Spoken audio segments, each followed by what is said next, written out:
Jai Shri Mataji. Let's all bow down and offer our pranam to Shrimadji and put ourselves in her bandhan and get ourselves ready to meditate and worship her.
Putting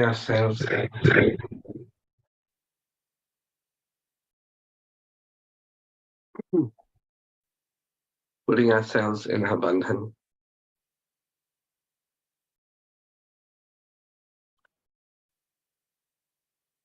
Bowing down to her feet in our hearts.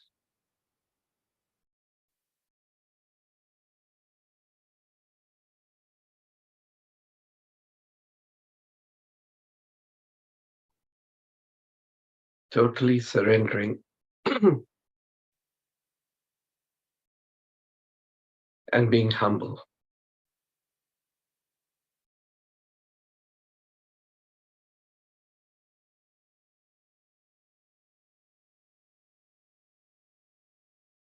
Remembering that the sustenance of the left side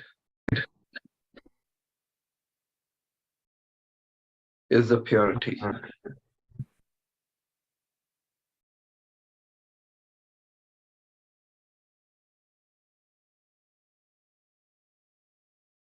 The first thing that was created was holiness. And the first thing bestowed on us also is the purity and the holiness when we are born as innocent children. Reflecting the principle of Sri Ganesha within us.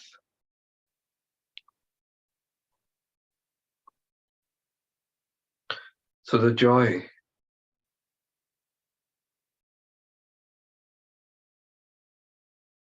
of creation, the joy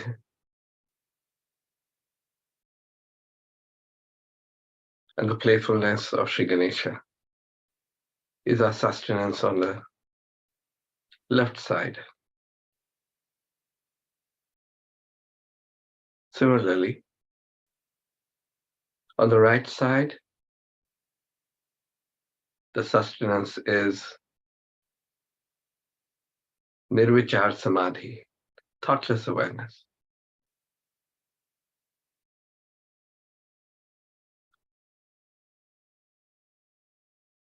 These are gifts that Shamaji has already given all of us. But here, as we're sitting in her presence, we're always in her presence. We humbly request, as a child requests and prays to his mother, to his guru, that Shivaji may these now be part and parcel of our being.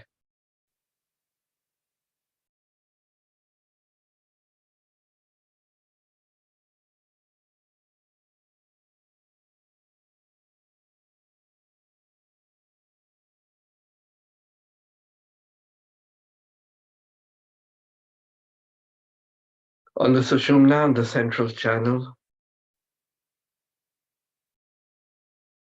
the sustenance is complete surrender. Means everything and everything. Shivaji, we know you're the doer. You're the enjoyer. This whole thing is nothing but your play.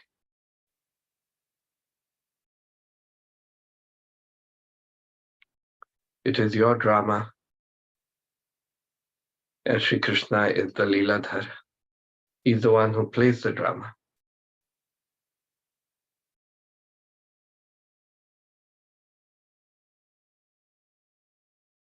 And we are part of this play, but we are also part of you.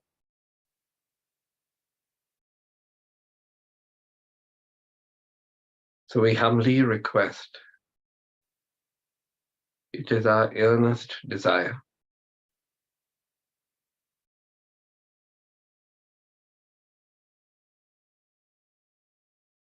that by your grace, kindly establish us in the state of Sthit Pragya, where we can witness the whole thing as a play and nothing affects us, nothing bothers us, because while we are part of the play, we can also see the play and see your play. So here we surrender to you because it's your play.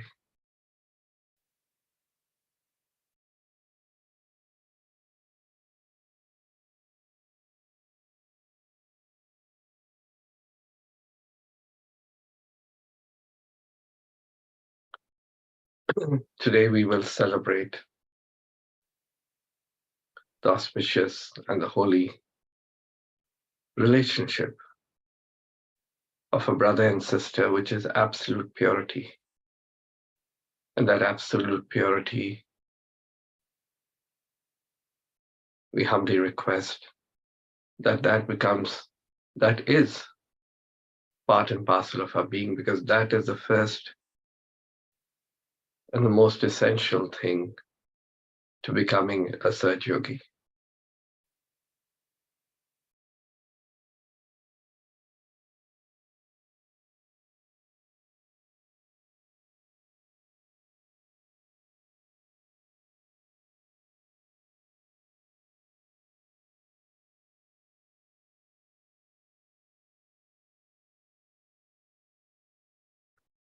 With folded hands,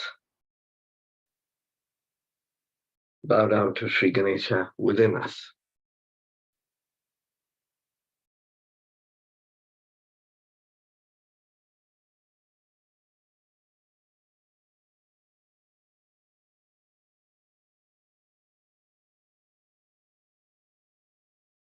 And humbly request him to take his place within us,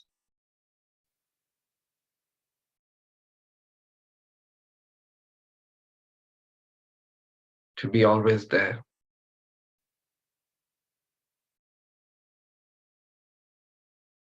so that this innocence, which is the basis of life, is reflected and projected through us wherever we go. And we stand proud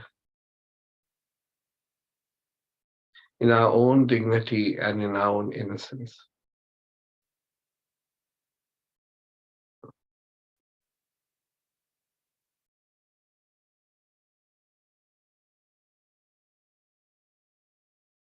Bowing down to him, we'll offer the mantra of Sri Nirmal Ganesh.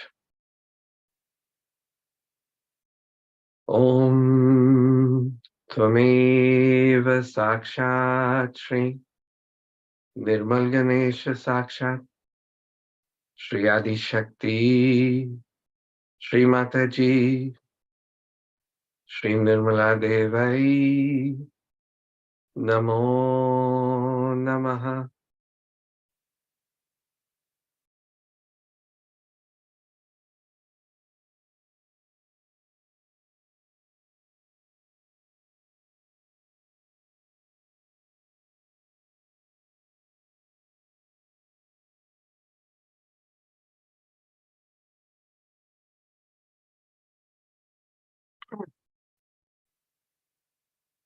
Now we'll offer the mantra of Sri Kartikeya, because he's the one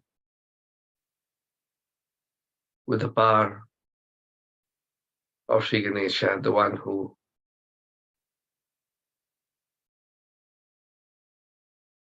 protects our purity and our innocence. Sri Kartikeya. Om Tvameva Sakshat Shri Kartikeya Sakshat Shri Adi Shakti Mataji Shri Nirmala Devai Namo Namaha.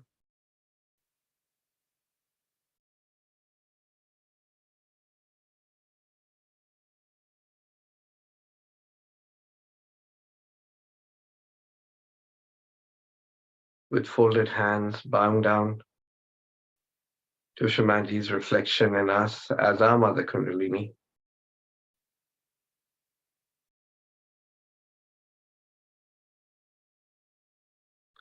Let's offer the mantra of Shri Adi Kundalini, Shri Nirmal Gauri Kundalini Matraha. Om Tvameva Sakshat Shri Adi Kundalini Shri Nirmal Gauri Kundalini Matraha Sakshat Shri Adi Shakti Mataji Shri Nirmala Devai Namo Namaha.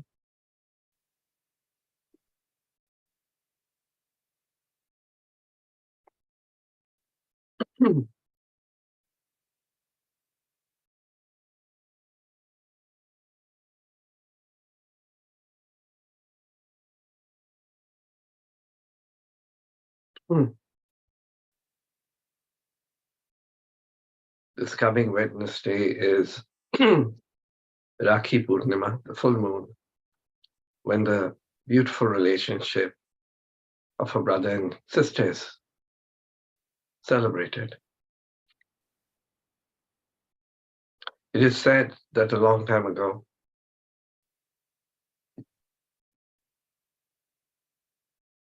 Sri Krishna hurt his hand or his finger.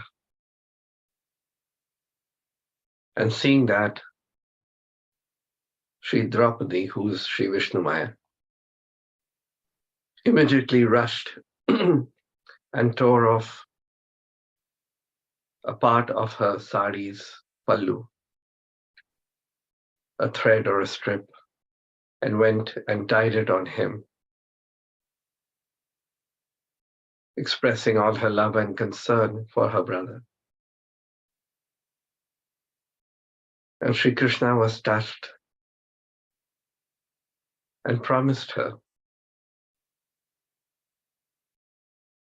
that whenever she wanted his help or she needed him, he would be there with all his powers and all his weapons to protect her chastity, which he exemplified in the Mahabharata.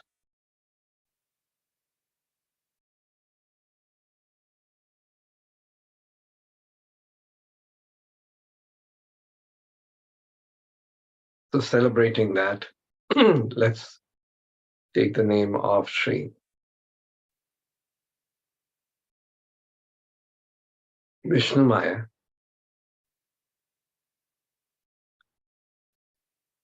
and Sri Krishna. So Sri Vishnu Maya, Sri Krishna.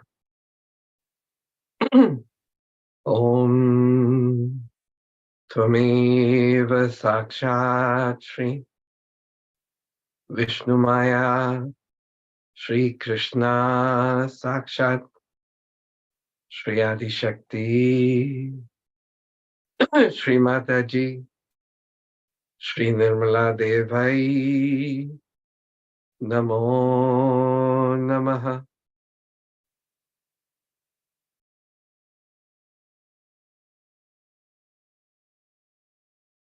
As we celebrate this beautiful bond within ourselves,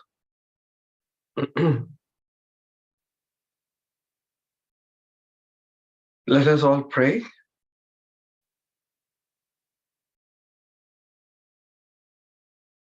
that Sri Vishnu Maya give us that purity of relationships, that power to face ourselves and correct whatever may be a problem within us, to face it.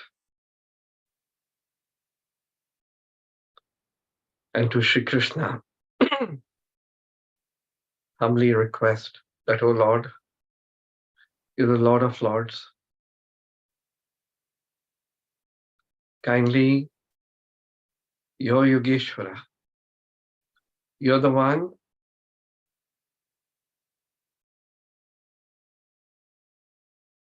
who looks after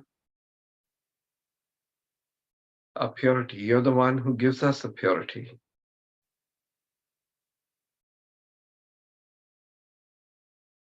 You're the one who in this whole play has made us aware that it is a play. So we should be playful about it, not so serious. But at the same time, maintain all the dharma, all the maryadas of a saint within us.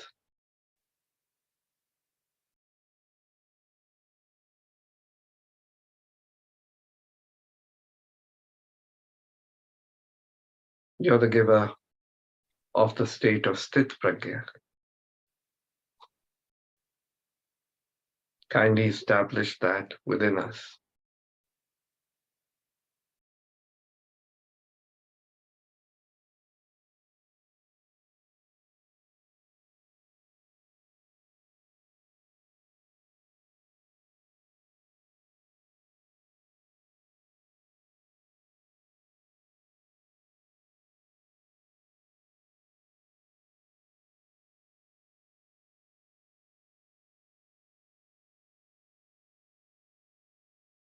We'll offer the name of Sri Yeshu Christ, Sri Mary Mataji,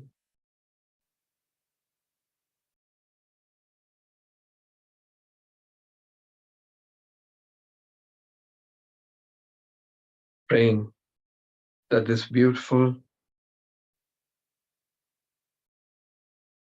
relationship of purity, which gives us the pure eyes,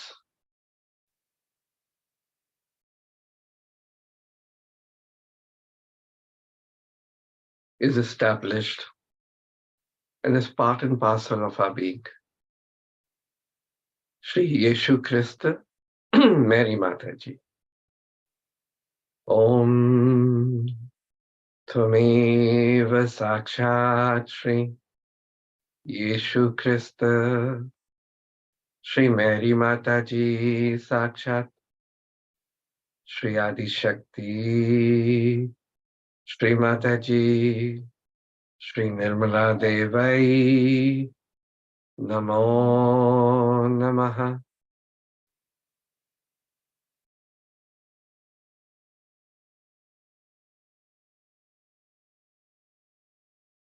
Now bowing down the totality and the reality within us.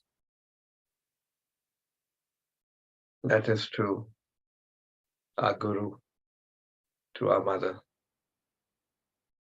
to our everything. The one who gave us this higher state of consciousness.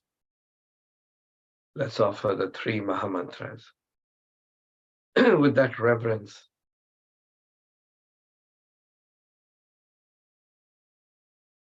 Offer devotee to his God, offer child to his mother.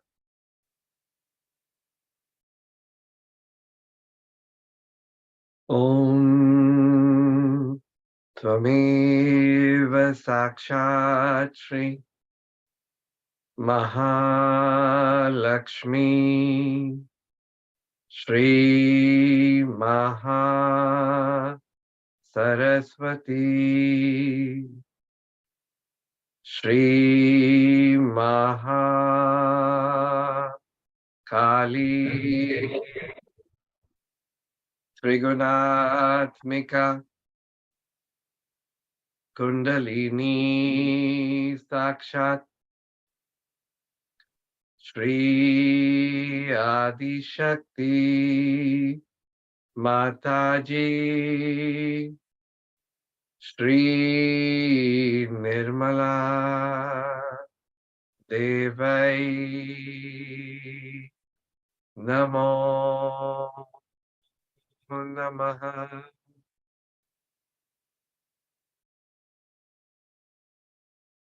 Om Tvameva Sakshat Shri Kalaki Sakshat Shri Adi Shakti Mataji Shri Nirmala Devai Namo Namaha.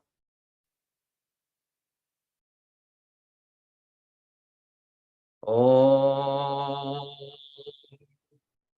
Tvameva Sakshat Shri Kalaki Sakshat Shri Sahasrar Swamini Shri Moksha Pradayani Mataji Shri Nirmala Devai Namo Namaha. Shri Mataji Shri Nirmala Devai Namo Namaha. Shri Mataji Shri Nirmala Devai Namo Namaha. Shri Mataji Shri Nirmala Devai Namo Namaha. Bolo Shri Adi Shakti Mataji Shri Nirmala Devi Ki Jai. Jai Shri Ram.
Today in India,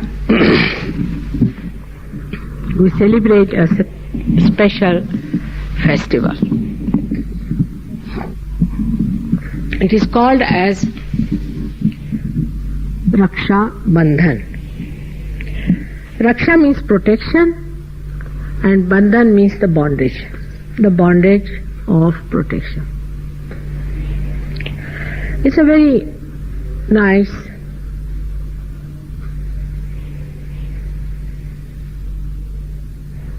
good social custom to have this beautiful festival today. Today is the full moon day, and this day what we do is to tie a band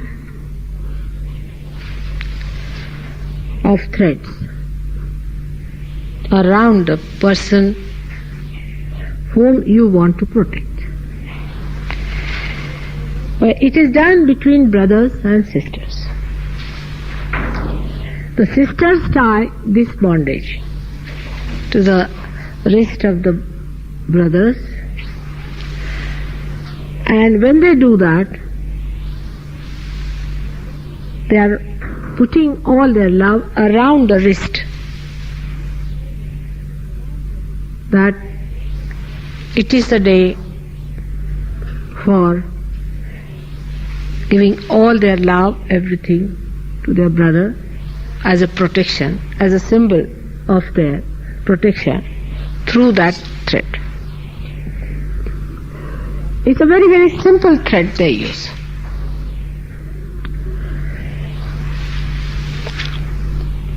And this has to be tied on the left hand side, but people tie it on the right hand side, which is a mistake, but it has to be tied on the left hand side. In our Sahaja Yoga, the significance of left wrist is that it is the left Vishuddhi. Left Vishuddhi, which is here.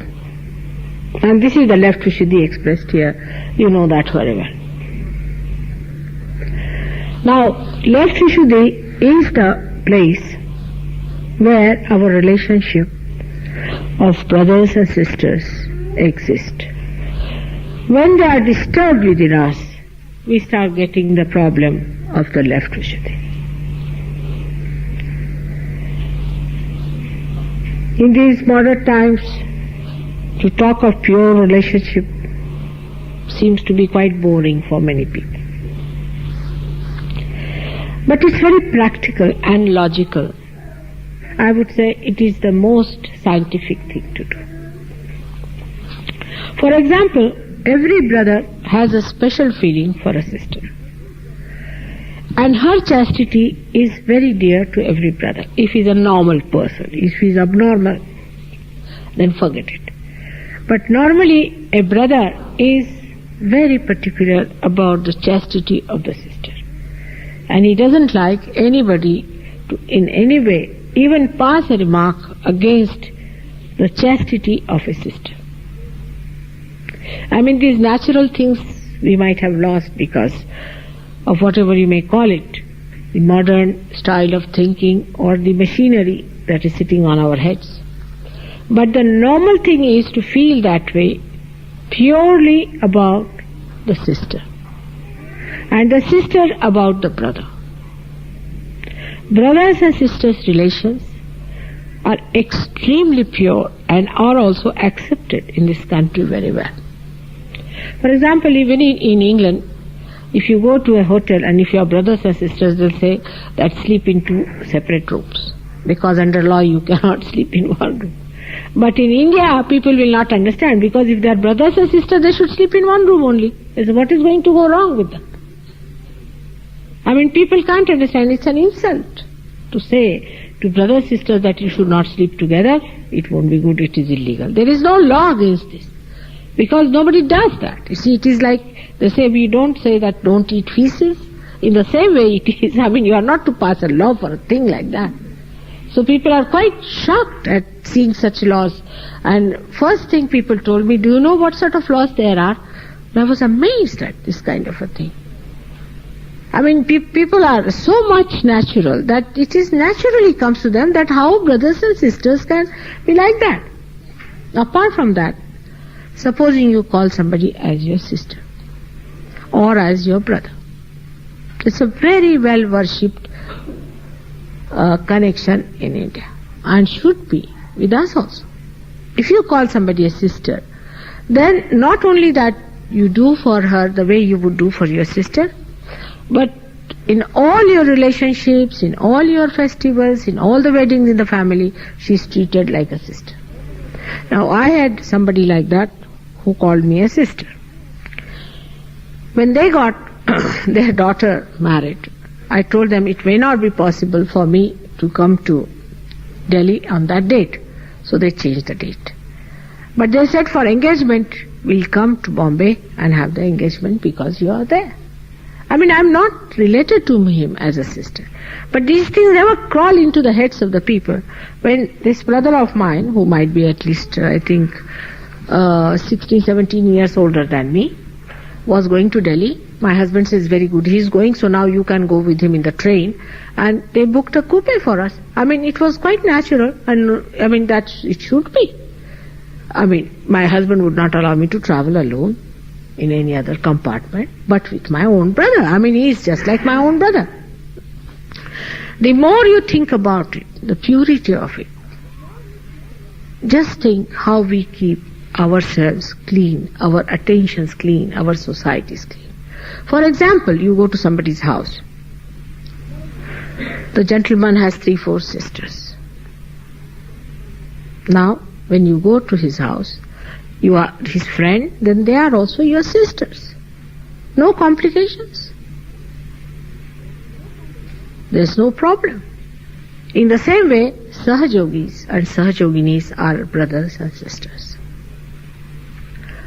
You have to understand that you are brothers and sisters, and the relationship between us has to be purer and purer and purer. There should be no choice going on between brothers and sisters. But if somebody has a feeling for someone from the very beginning, not like a sister, then a relationship can be established. Or somebody sees someone for the first time, not as a Sahajogini, but is shown as a bride or something, then it's a different point. But if the person has been a Sahajogi and a Sahajogini, let this feeling grow within you of complete purity. It will clear out many of our problems, and you will be amazed, our attention will settle down very beautifully within us. I'll give you a very wonderful story from the history of India. Once Alexander the Great invaded India, and he was a very powerful man. he came up to a place where there was one king called as Puru who arrested him. When King Puru arrested him, he put him in the jail. But the wife of Alexander was an Indian lady. And he did not know, Puru did not know that she was an Indian lady. But Indian lady, as she was very clever, and she knew the traditions of the family. That was the day, what is today, is of Raksha Bandhan. So when King Puru came to the courts, in one little plate, a brass plate or a silver plate, she sent one Rakhi and covered it with a proper cloth and sent it to him. So when on that day the Rakhi came, you cannot refuse it. So he asked, who has sent it? He said, yours, one of your sisters has sent it. You are not to refuse that relationship. And when he opened it, he found a Rakhi there. So the Rakhi was tied to him. He said, who is this sister of mine? So they said, she is the wife of Alexander. He was so upset with that idea that he is my brother-in-law and I have put him in the jail. He went there, he said, sir, please forgive me, I am sorry. He prostrated himself before Alexander. He said, come along now to the courts. He took him, you sit on my throne, I am sorry for whatever I done, you do whatever you please. You can take this thing. And he couldn't understand what has happened. He thought he's gone mad or what. Then with great pomp and show he sent him home with all the jewelry and everything, and with all the things for the sister, whom he had never seen before. So when he went in, the wife was smiling. He said, what's the matter? How am I here? I can't understand. What have you done? He said, what do you have in your hand? So he said, this is the Rakhi, I've got it. He said, what did you do? He said, I just sent a Rakhi like this to this Alexander. Did you see in his hand? Yes, he said, it was tied on his hand. So that's it. He said, what? For this he left me. I would devour this country completely. He said, he's left you because that's a symbol of sisterhood. Sisterhood is a very powerful relationship. He cannot cross that. There are maryadas. You cannot cross that relationship. If a sister is before you, you just stop there. That's a maryada. You cannot go beyond it. And then Alexander just thought, look at these people. On a thread, they are going to release a man like me who is so dangerous. What sort of people are they? He just bowed to the soil of India and he said, oh Lord, please, I cannot do anything anywhere. He returned back from Karachi and he said, I am not going to rule this country anymore. It is too much. They are too sensitive people for me to do it. But in the society, we have to know that you can only enjoy if you have one wife, really. Your society can enjoy better and you can enjoy a better life if you have only one life whom you love and she loves you. Now, what we see in modern societies today is that even after marriage, even having 10 children, the old men are going searching for their brides. It's such a wasteful energy. It's such a boring stuff. It's absolutely joyless nonsense. So let us settle down today and decide among ourselves that we have to establish our left Vishuddhi by understanding the purity of brothers and sisters. The purity of brothers and sisters has to be established. Now, today is the day when in India we had a function held where people tied Rakhi to someone whom they found to be a sister. And still now, it's now 10 years have passed to those things, but that day they will call the sister. And sister comes and she ties the Rakhi and the brother has to give some sweet present to her. And the sister makes some nice things for him to eat and everybody is very happy. Even the wife is very happy at such a thing. Because if the husband does not have a sister how will she enjoy her married life with her husband? Because he'll be always having bad eyes towards other women. This sister teaches you to put your attention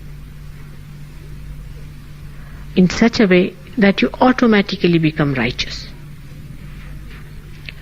Now, when we extend our righteousness, when we see, to me, when I came first, I came long time back, as I told you, when I saw the women dressed the way they are, I was amazed. What are these women doing? They are writing welcome, and like prostitutes, just attracting men. Horrible it was. I just couldn't understand how have they lost their character. Just like pornography walking on the streets. It's ugliness. And I was vomiting all the time. Oh, vomiting. I was so sick. I just couldn't understand what are these women doing here. And this is the sense of chastity the women must have first. We cannot put the responsibility on men. The way women move about, the way they behave, the way they are all the time. Here I was surprised that men will button their coats if they see a lady, and the lady will open her clothes. Just the other way around. It should be. What is there in a man's body to hide? But a woman has to be respectable. If she has no respectability, she has no business to complain for all these things that are going on, like rapes and all sorts of filth and dirt. As Sahajogis, I would request you to pay attention to this side of your society, which is very important, that how women in their foolishness are becoming slaves to the caprices of men. In their esteem and glory they should stand, and must know that chastity is their power. If a woman doesn't have a chastity and a dignity of chastity, why do they have rape business? Rape is absolutely should be acceptable to us. It should be just absolutely just like going to the bathrooms. What is wrong in it? But that sense has to be born when you have a brother. And when you know what is a brother is, then you will know that would you like to do this before your brother? To walk on the roads in this manner? To walk on the streets like cheap women? For Sahajoginis, it doesn't. Sahajoginis have to be dignified. There are so many dignified dresses in this country. I don't know where have they vanished. I don't know what has happened to them. Now, the way women walk here, I think from the dictionary, the words like prostitutes and all that will vanish completely. Though it may sound very out of date, but it is the most modern and the ultra-modern thought, if you give it a thought to it. It will create an atmosphere for you in which you will feel extremely secure. Now, take the modern disease of women have is of breast cancer. You know that breast cancer is caused because of the center heart problem, as you see there. Now, center heart is caused to a woman when she sees her husband is having those adulterous eyes, as Christ has described. That starts working. She feels insecure all the time with a man like that, you see. She's walking hand in hand, but inside this insecurity is building up. All women who suffer from such subconscious worries and subconscious, what you can call it, the fears, suffer from breast cancers. So those women who walk about like that are adding to it. Now those women who walk about like this also are losing Ganesha's blessings completely, according to Sahaja Yoga. Because you are just trying to be nothing but prostitutes. Just think of it. And this is one thing I have been thinking of saying, and today is the most auspicious day that I have said to you in such clear words. So please understand that you have to respect your chastity, and men have to respect women as sisters, and not as every woman is for them for their use. That's how they are reducing the value of their mothers and their sisters. And in the country where the women are not respectable, no gods are going to remain. That's why all these horrible things are happening in this country and in the countries which are taking to this kind of life. These horrible things are working out in such a manner that you cannot imagine what satanic forces are working it. Prostitutes who have died are coming back as spirits they are possessing. All sorts of sly and filthy women who are not to enter into the thresholds of the temples of households are entering into your household because you have accepted their way of life. And the only thing they say, what's wrong? The depth of it is to understand it is the greatest cause of today's malignancy. Not only physical, not only emotional, not only moral, but social malignancy. You just see, it's very subtle. I know you are so many realized souls, you can understand it. You go to somebody's house to have relationship with them, to talk to them, to be free with them. This is what is collectivity, isn't it? You go into a group of people where you want to have absolute free behavior with them, like children, you want to play, talk to them in a simple manner. You cannot do it. If you have such an obsession, you cannot. Your eyes will be fixed on one or two persons, you will be running after one or two persons. Even in music I have seen, people cannot enjoy their music because their attention is moving here and there for nonsensical things. It's a very subtle thing, try to understand. It's by which your collectivity is killed. That's why here people are so frantic. Anybody comes, they close the door. They're so afraid of other people. They do not want to talk to anyone. They do not want to have anything with them because they don't know what sort of attack is going to come. And the worst attack is this social attack of which they are frightened. Today being this day, I would say that you should ask for strength to rise above all these nonsensical ideas which have settled down and become those beautiful people, the special ones, the unique people who respect their chastity and that of their sisters. Let this feeling grow, create health and wealth in this country. And there are so many types of things which one can say that Lakshmi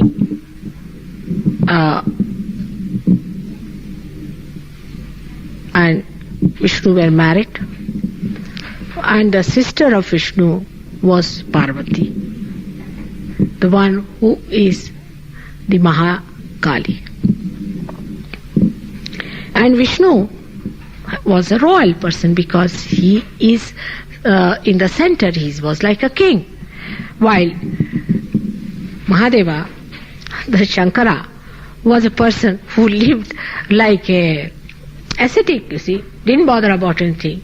He used to only rub those chandan and all those things on the faces, and used to, his vahana is a big bull, and he's not very well covered his body, and he lives like an ascetic, you see. You can call him a hippie, all right.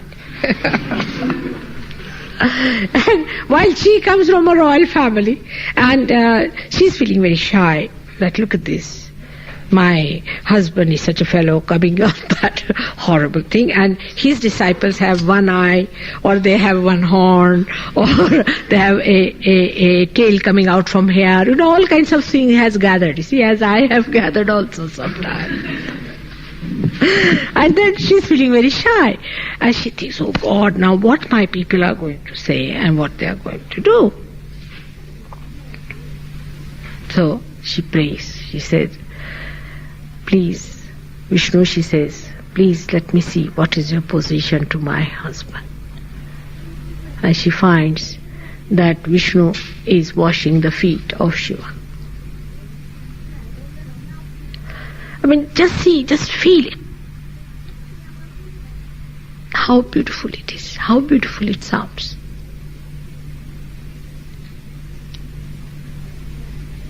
You see, because he is the husband of my sister. And he says that even all the wealth of my being, if I give you as the dowry, O my sister, how can I adorn this ascetic of the King of Kings? And the whole conversation is so beautiful. The brother and sister talking to each other. She's feeling shy and he's trying to tell her. You see, all these beauties are lost because the whole thing becomes a sex point. All the manifestations and the sublimation of these things are lost. Now, I would tell you today, because today is the day, I don't want to talk about all the Kundalini thing, but one thing about Kundalini I have to tell you, what is the way to bring forth this thing. Like when a child is born in the family, as you know, Gavin has got a little girl and Peter has a little son. The child is allowed to sleep, should be allowed to sleep with everyone in the family, with the brothers, sisters, everyone. That is the time when the inner sense is complete. And they then touch those sublime areas within them, which makes them enjoy that sublimity all their lives. But if you make the child from the very beginning conscious that he should not sleep with this one and sleep with that, and if you sleep with that and that is you don't sleep with a boy and don't sleep with a woman and all that, see, they start thinking, what do we do? What's the matter with these people, you see? They just don't understand. And then ideas start falling into them and funny things come up. The places where they have taken so much care and give up so much training and all that, you find it's so perverted. While the places where they don't talk about it is perfect, they live naturally, nobody does these things. And then, under these circumstances, when you develop that sublimity within you, enjoy your chastity. So to such an extent that it becomes even more important than your life. Like in India, there was a case when a very beautiful queen, Padmavati, was Padmini. She was known all over for her beauty and dignity. The beauty doesn't mean like Elizabeth Taylor style, you see. It's a different type. Now this lady was a wife of a king. And a Muslim emperor said that, I want to see this lady. So they said, all right, you can see her, there's no harm in seeing. But she said, no. Why does he want to see me? He wants to see with bad eyes. So at the most, if he has to see me, he can see me only in a mirror. I will not directly face him, because that's a question of my chastity. He can look at my reflection, but not at my body. So she stood it and he saw her in the mirror. Instead of feeding the sublimity of that chaste woman, he felt that he must get that woman. And he said that somehow or other I must have the woman. If you don't give me this woman, then I am going to just finish you off. I am going to kill you, all of you. Now they did not know what to do. And they were not such a big kingdom, and he was such a ferocious man. Now what to do? So then they said, we cannot do this, to send our queen to this man.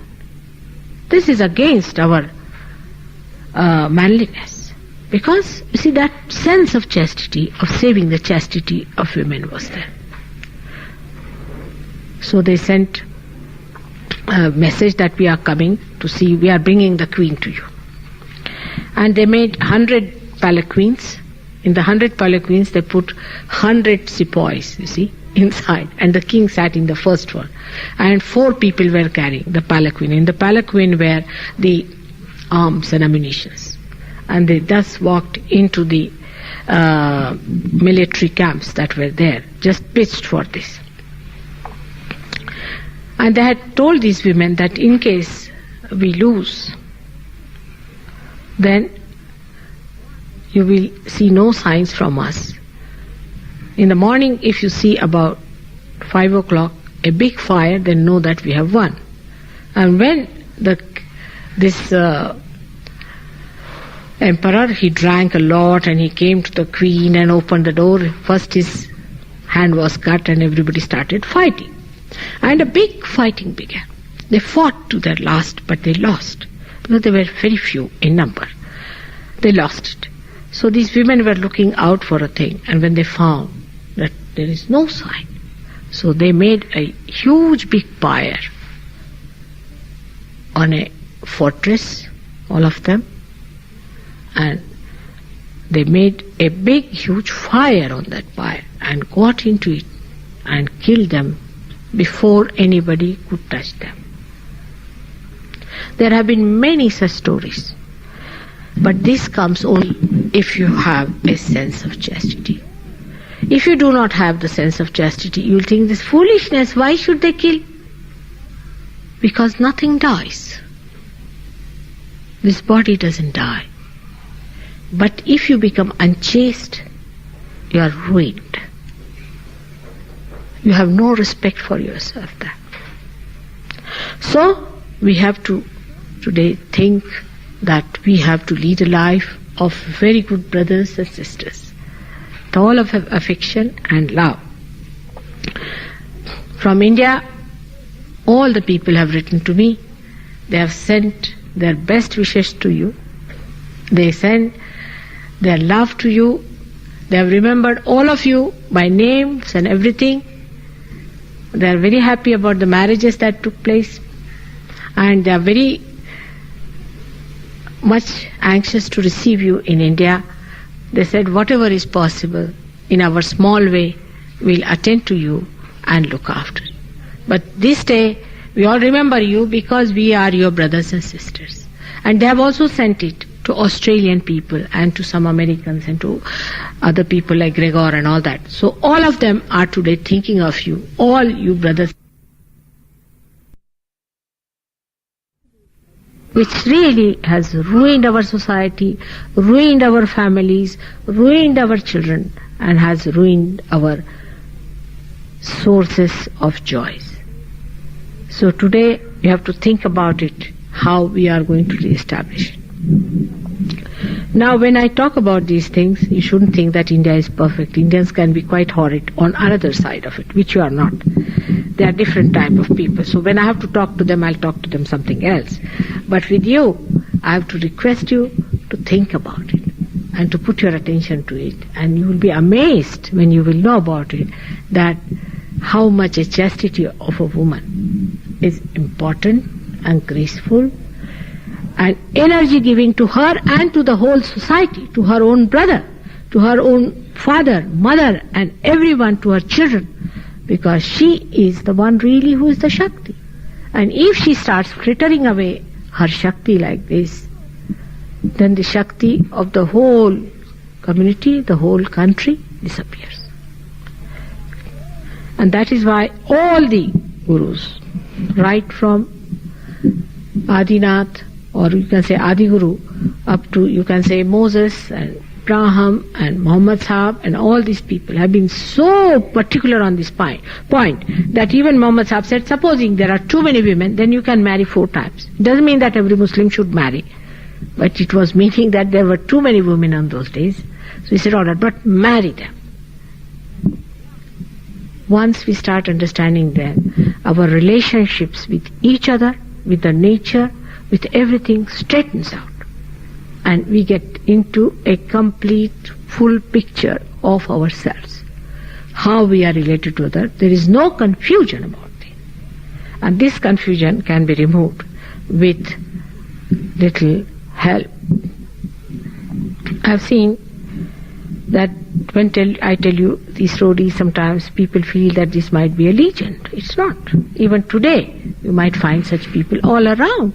There are people, but they suffer a lot because they cannot get any appreciation or understanding. They are regarded as bad people or useless people. But now, among us, When we are in a group, we can form a very strong personality if we have that pure relationship, that purity within us. And that is something very, very important. We had another very great example in India of a queen which is always has enamored me very much. And that was when she was an ordinary girl, and there was a prince with whom she met, and the prince fell in love with her. But Akbar did not want, the father, Akbar, who was the emperor, did not want the boy to marry an ordinary girl.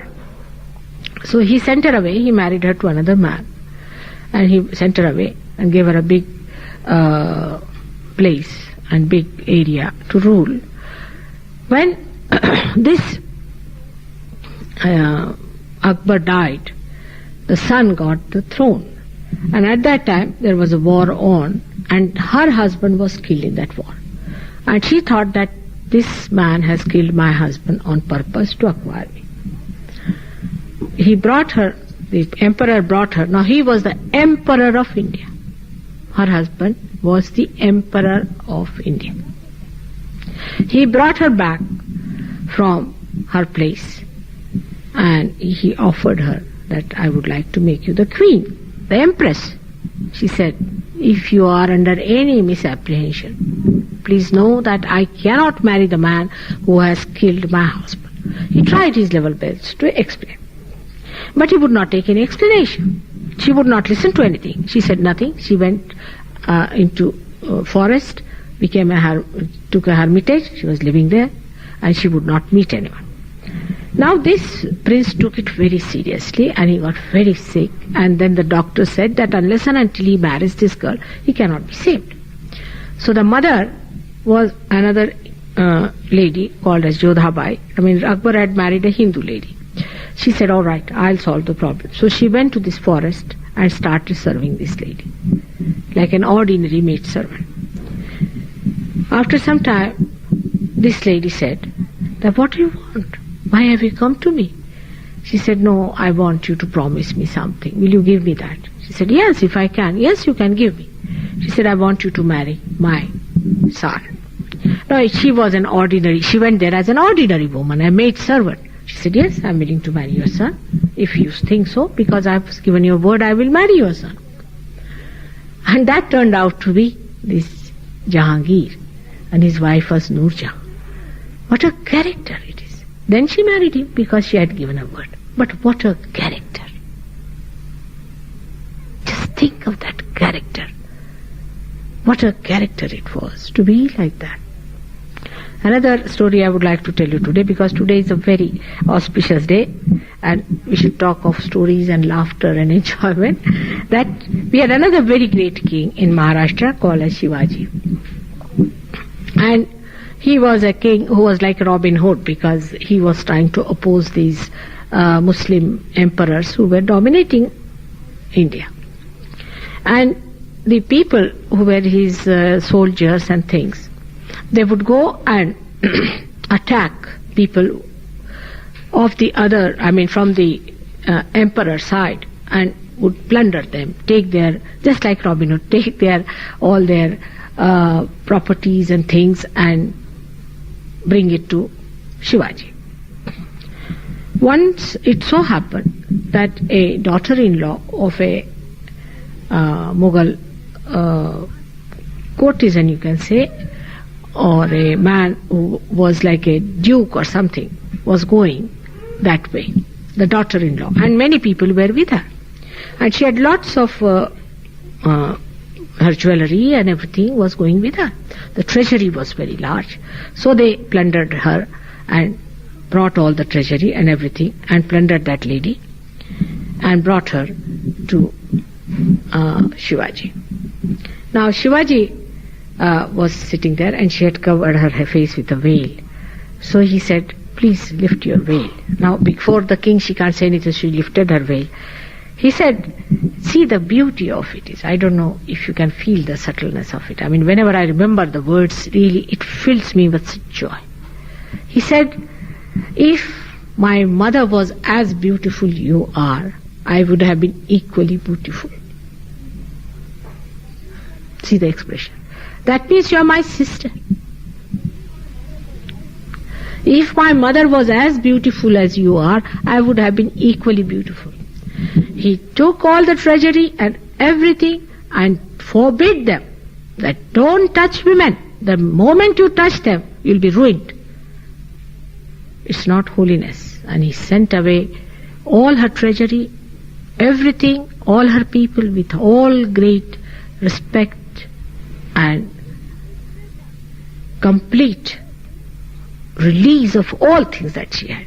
He didn't keep even a farthing out of her, but he gave his own things to her as a sister. And he said that you can always recall on me whenever there is a problem. I am your brother. What a great thing it was. Just think of it. Now these relations are disappearing, which are to live again, to prosper again, and to grow again.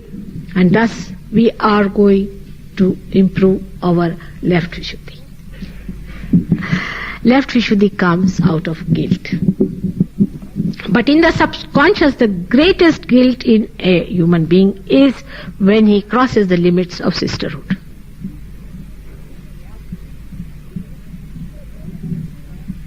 This is the greatest guilt in his mind, which he is not aware. If you could clear out that guilt completely. Left Vishuddhi is only in the West, I find. I have told you many times. Now all other guilts are built upon that particular guilt. Like feeling guilty about something happening in Vietnam. Actually it is just shifting your mind from one to another. Actually the guilt is this. In the very subtle way, this is the guilt. That at every woman you have looked with lusty eyes is the guilt. And that guilt builds up and gives you another picture, because you do not want to accept the reality, so it gives you another picture. You say, oh, I'm guilty about that. I feel very guilty about the poor people. In Switzerland they told me, Mother, we feel guilty about the poor people. I said, how much have you donated out of your money? Have you even reduced your one bottle of whiskey per day?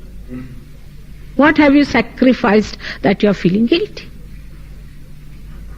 So this is what it is. And this is because we are here placed with this deep problem in the society. It is for us to remove it from our left Vishuddhi. And then you'll be amazed. If you have a left Vishuddhi, you cannot even smile properly. There's no childlike smile. It becomes very funny. When people smile also, sometimes I feel they are crying. You can't understand if they are smiling or crying. No, it's very difficult. Somebody was smiling and I was telling the person, don't cry, please, please. And the person looked at me. The cheerfulness, which is so pure, just like flowers, cannot come up with your left Vishuddhi. So do not build it up. Now finished is finished. Now forget about the past. Now do not go on to the past. If you go to the past, you go to the left Vishuddhi. And you'll be amazed, most of the badhas go and settle down into left Vishuddhi. We have seen that. Anything you do, first of all, that goes to the left Vishuddhi. And who stays there is the sister of Sri Krishna, who was sacrificed to save the life of Sri Krishna, which is another long story which will take too much time. So I'll tell you about it sometime later on. Now those who have come for the first time, for them it was quite entertaining story today because it was a festival day. Doesn't matter. Even if you have come for the first time, it's nice to know about some things which are very important and vital for life. Now, righteousness after realization becomes a need, because you start getting the pain here all the time. The hand is always here, one hand towards me, hand another. It's a common picture. It's a common picture, you see. I see here slowly I find somebody's hand is going like this. If there's a scarf, they would like to do it. It's a very common picture I see. So, I would say that if we can basically purify ourselves, and today try to find a brother for yourself, a real brother for whom you feel. Now, the Indian Sahajogis have sent me 3 Rakhis. This was by somebody else, but 3 of them, which is a another very poetical situation. That Modi has written that you are the protection for all of us. And what do we do to put this on to you? And what are we doing it? So they said that all the sisters of Sahajogis are sending this to be tied on all the brothers of Sahajoginis who are in your wrist. And that's how they have sent 3 of Mahakali, Mahalakshmi, Mahasaraswati, 3 things which I will ask one of the child to come and do it, because it is the work of a small little child. Where are they playing? Just call them. They are needed here.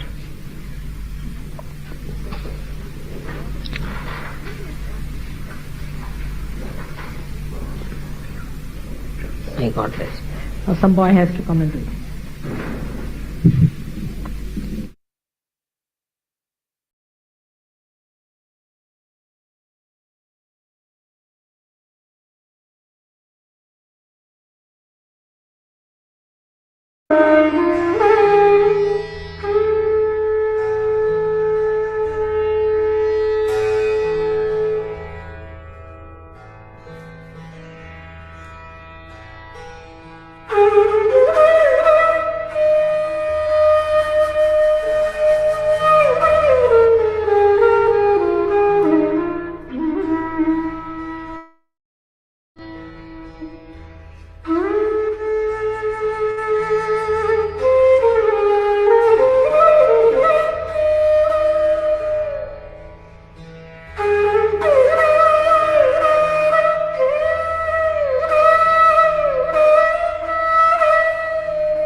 It is just a chance today that I am here and we are having this Raksha Bandhan Day.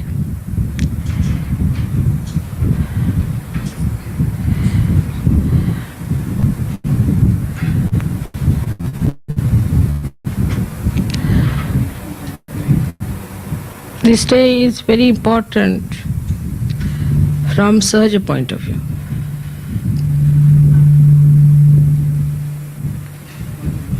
What is that?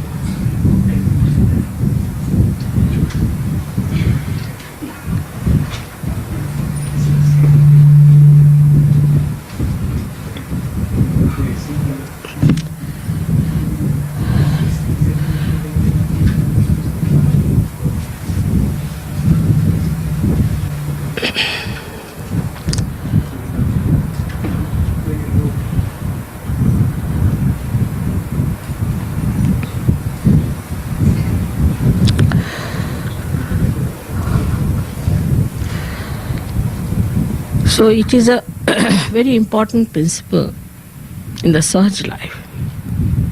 I have already told you in many other lectures how Alexander came to India and was saved by the Raksha Bandhan. Also I have told you about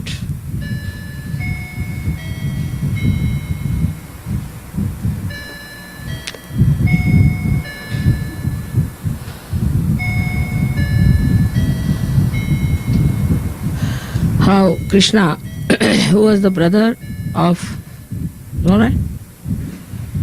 What's happening?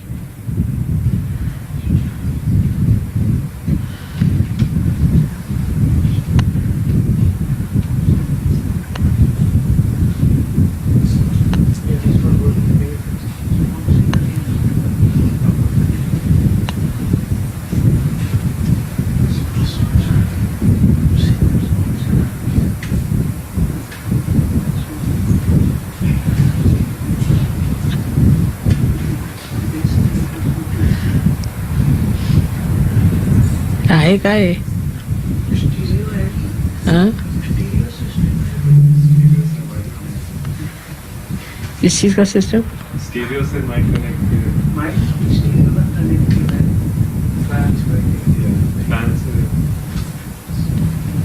Fan से disturbance आ रहा है।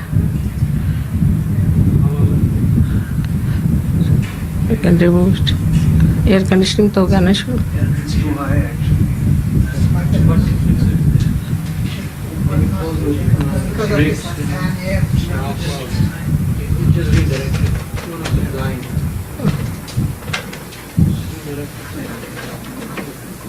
Now the sound is this. इस तरफ कर दो, इस तरफ।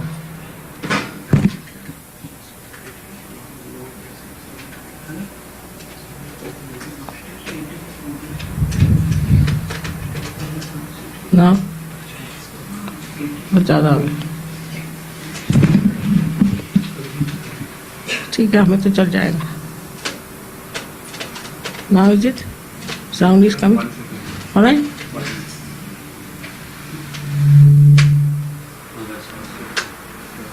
That's minimum.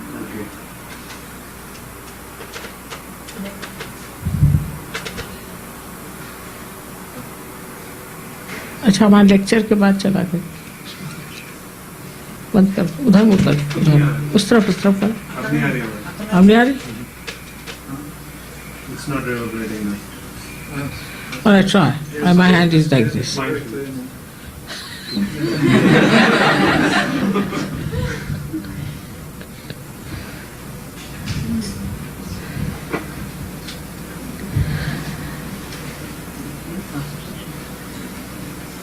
Ask them to come in, you see, because they can do it later. All of them should join.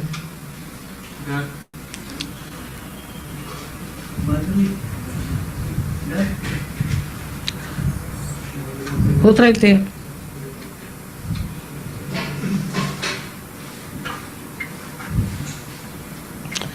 Some people could sit on the stairs so they can see me clearly.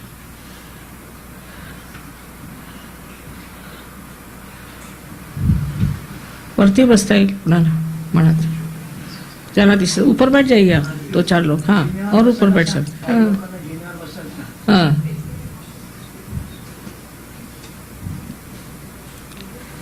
और ऊपर बैठ सकते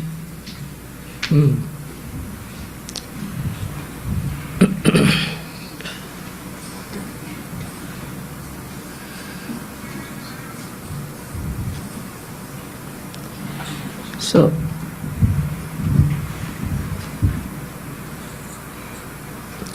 this day is extremely important in a way for Sahaj Yogis to observe. And I'm happy that I'm here because it's very important also for America. As I told you that I've already talked to you how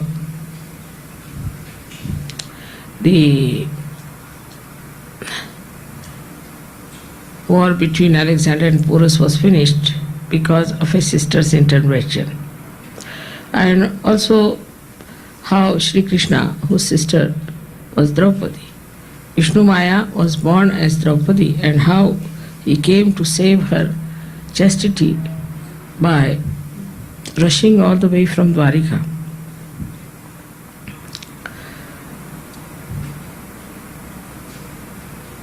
So we can see that when we ascend in the collective consciousness and we have collective living, collective meeting, at the Vishuddhi Chakra, Sri Krishna established this, or he manifested this pure relationship of a sister.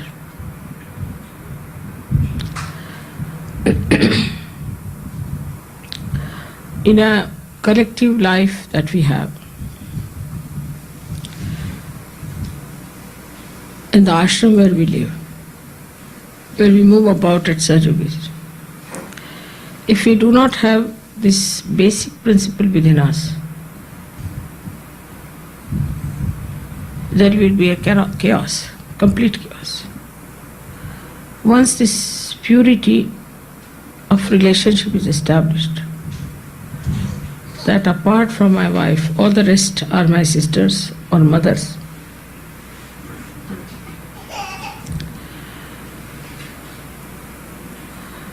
it cannot be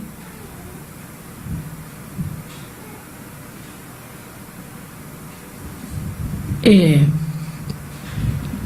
proper society.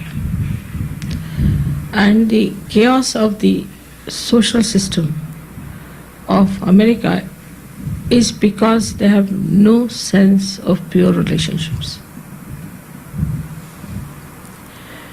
Once you call somebody a sister, she's a sister. And once you call somebody a brother, she's a brother. It's not only that you should be born of the same parents. It's not necessary. But this is a very important principle to have a very pure society where everybody can live peacefully. It's a common thing I've seen in the West that a lady comes as a friend of the wife in the house. So she is there and she is a sister of the husband, has to be. But on the contrary, next day you find that this man starts having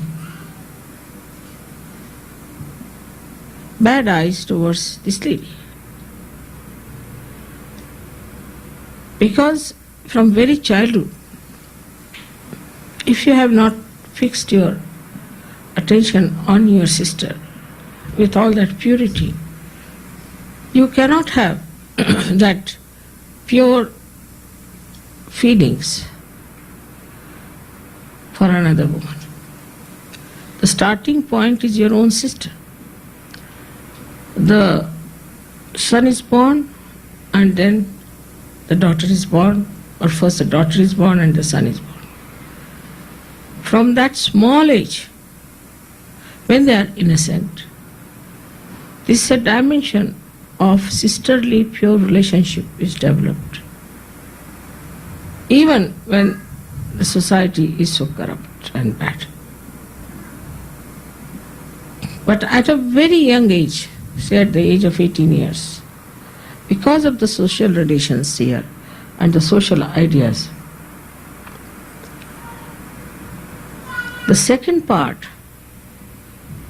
which is a brother's duty towards the sister, is to respect the chastity of his sister and to protect it. And also it is the sister's duty to keep the brother morally all right. So once it becomes freedom after the 18 years of time, 18 years of age, then the sister goes with any man, lives with any man, the boy is not supposed to say anything. Or if the brother goes and stays with anyone, the sister cannot say anything, she cannot interfere. On the contrary, like India, anywhere, or I was told also in China and Egypt, even Islamic countries,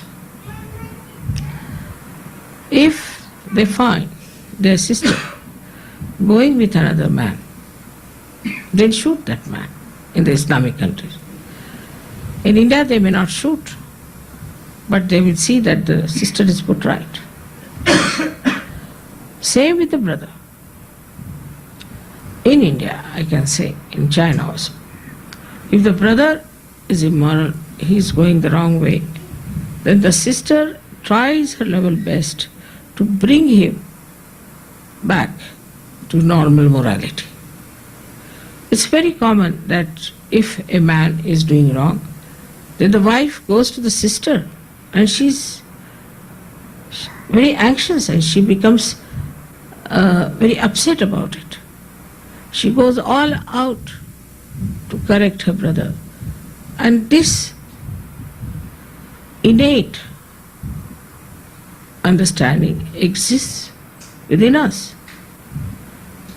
In every person, whether you are born in America or anywhere, that if the brother is doing the wrong thing, if he's smoking, if he's doing wrong things, more than the mother, the sister feels it.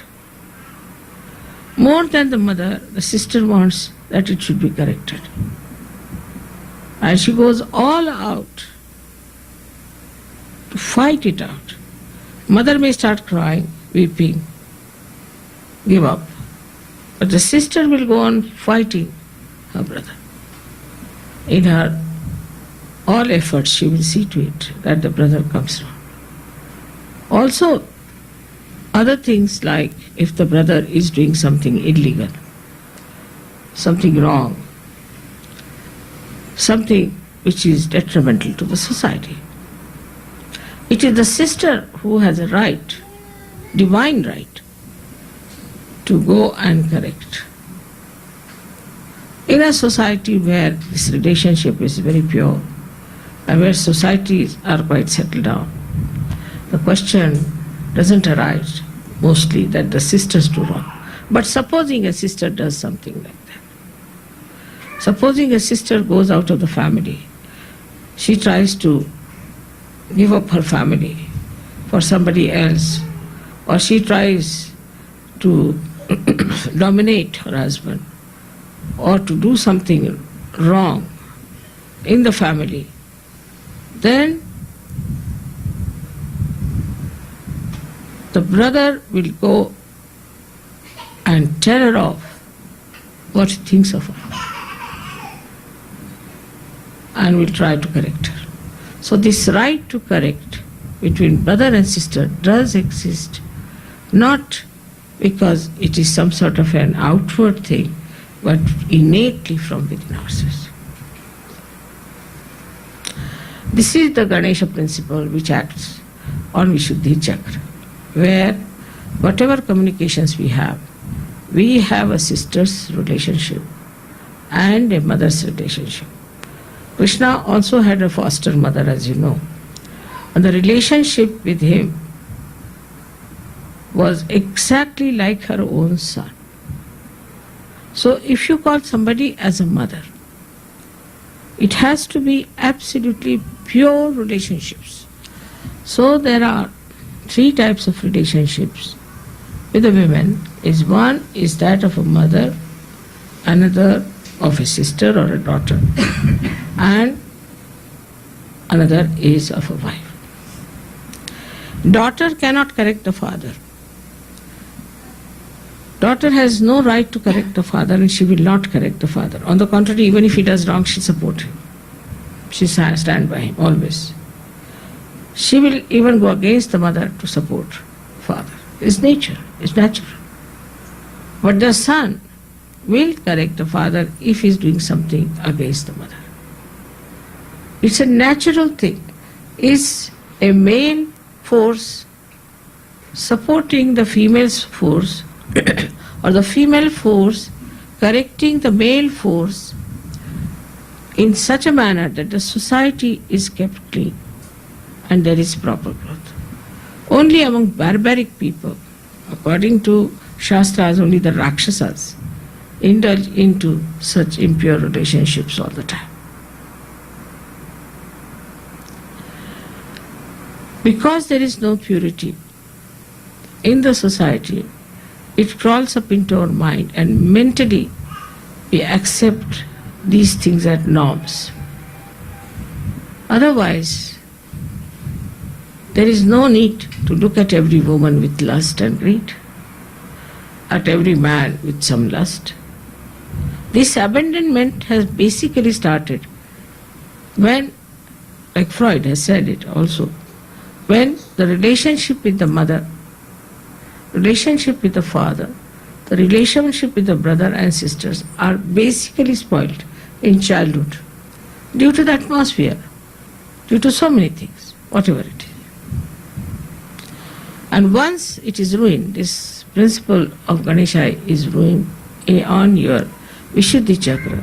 It's very, very difficult in Sahaja Yoga to keep such people going on. Now we have had problems in ashrams of this kind, which you know of, that they are living in the ashram and misbehaving.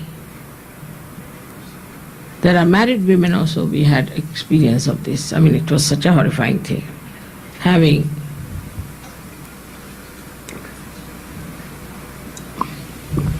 relations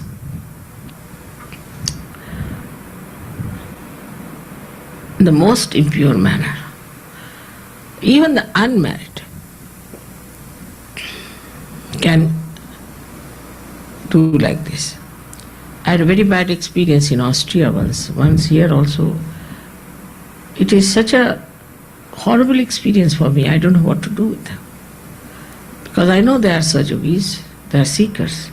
But this kind of weakness we cannot have in collectivity. It is like one really a bad apple which will ruin all of them.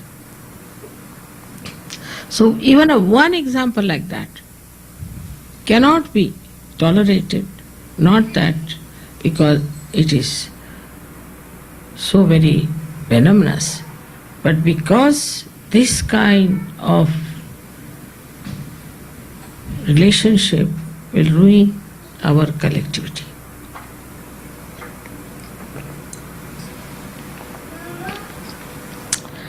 In India we had a system called Gotra, which meant that whatever university we studied, is that your Gotra. For example, my forefathers, all of them studied in one university which was started by Shandilya Muni.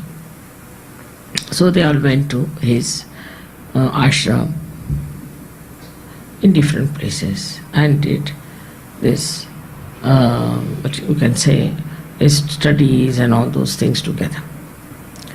But in one Gotra, you cannot marry.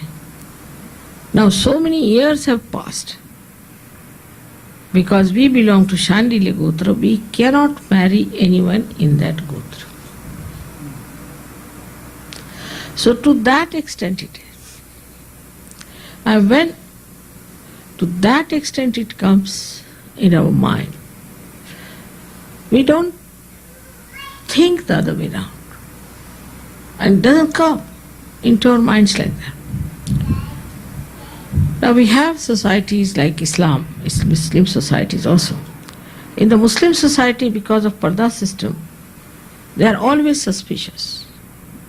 And they can never trust that a woman is having a good relation with brothers or not, because they have no Gotra system at all.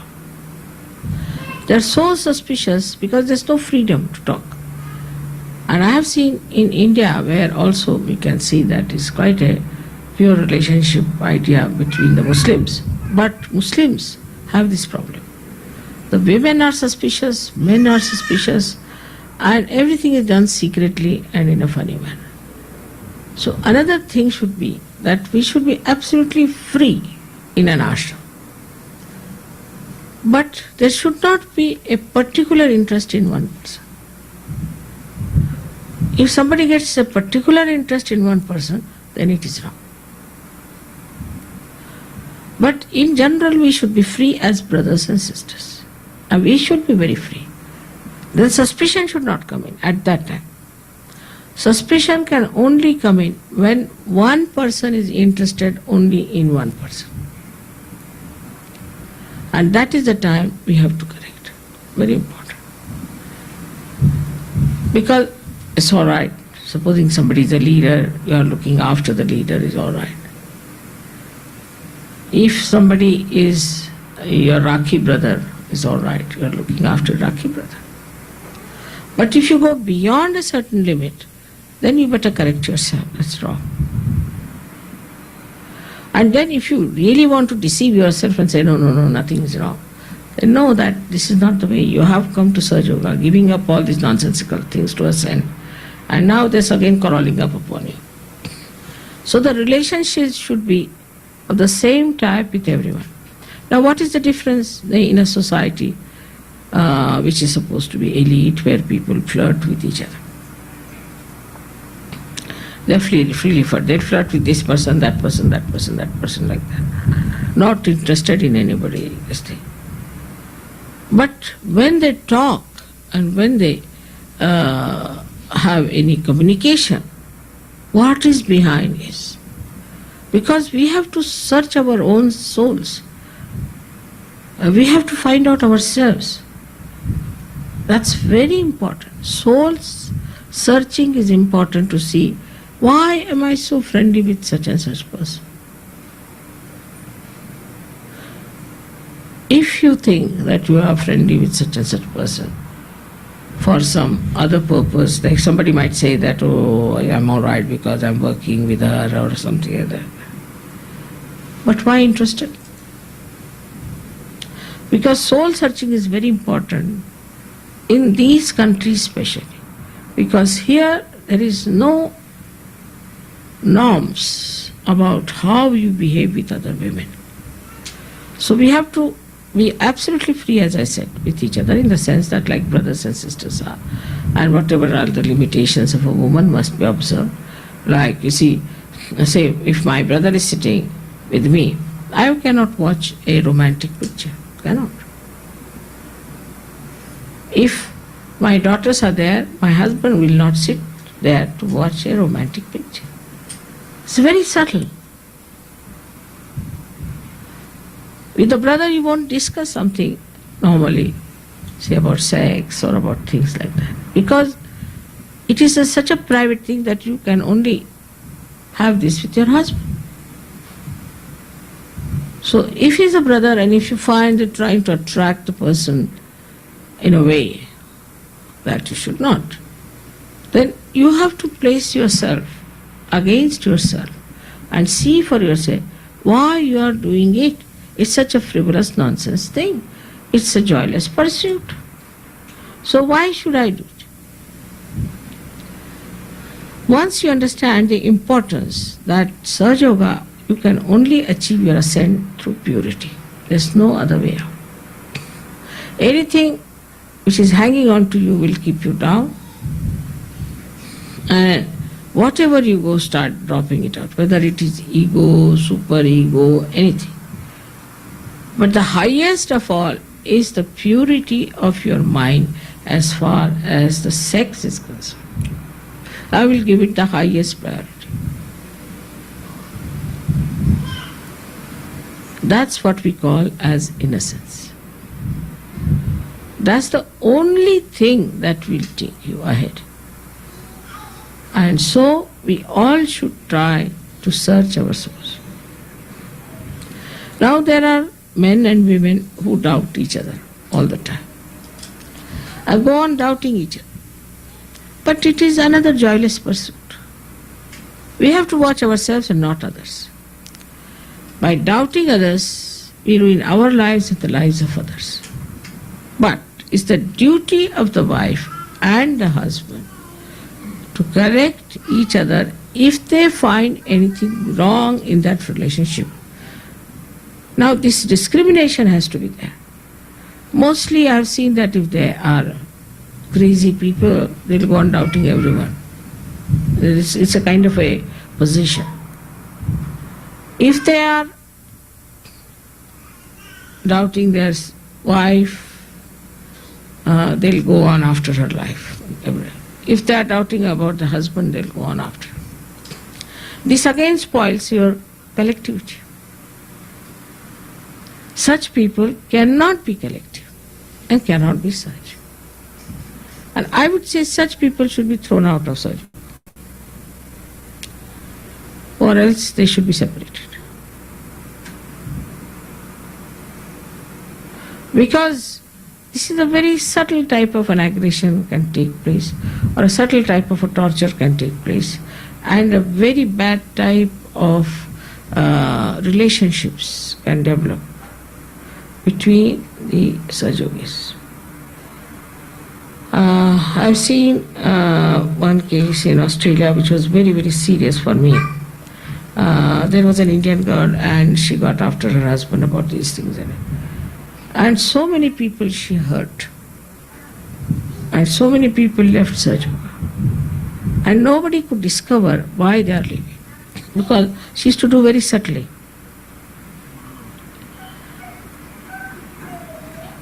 And it came out of her inferiority complex or whatever it is. And when she came to India, her husband left her. And when I talked to her, the person whom she was suspecting is one of the gem of a persons I know. I was shocked. How could she think like that? Now I discovered that her mother was like that also. So one has to know that the purity of mind has to be there, has to be very clean and open. But in that openness, you should see the freshness of mind. If you are not fresh in your mind and you brood and think, then know that is not correct. Today I am touching these subjects because we have had problems like this in America. And also America is a place which is seething with this nonsense. And I don't know when are they going to stop it. There's no end to it. But for you people to establish proper collectivity, it is extremely important to understand that you should do soul searching about it. You have to understand through your vibrations, through your own understanding. Because I cannot say you are wrong, you are wrong. You have to find out if there is something wrong with you to establish this pure relationship. If you people really strive to do that and really pray, I tell you, half of the problems of this country will be spoiled. Solved forever. You see, people are suffering from this disease, that disease. And when I asked them, why do you do that? He said, because women are not dependable. You go home, they disappear with another man. So better to stay with a man than to stay with a woman. I mean, absurd and natural nonsense thing they do. Same with the women. Now, if fidelity is between husband and wife, in the real sense of the word, again we come to reality, real sense of the word, then the man and women should become free like birds. They know.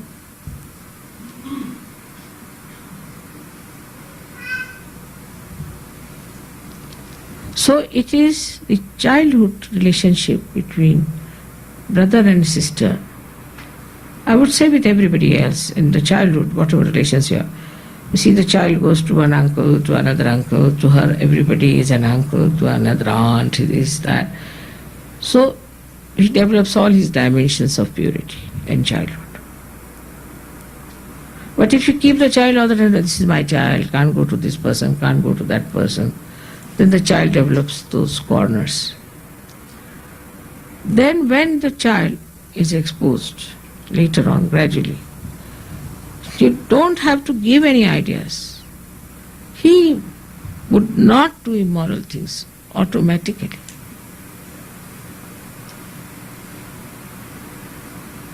You don't have to teach them about sex, don't have to do any, because after all in India, we don't tell children anything, we never talk to them about it, they just go.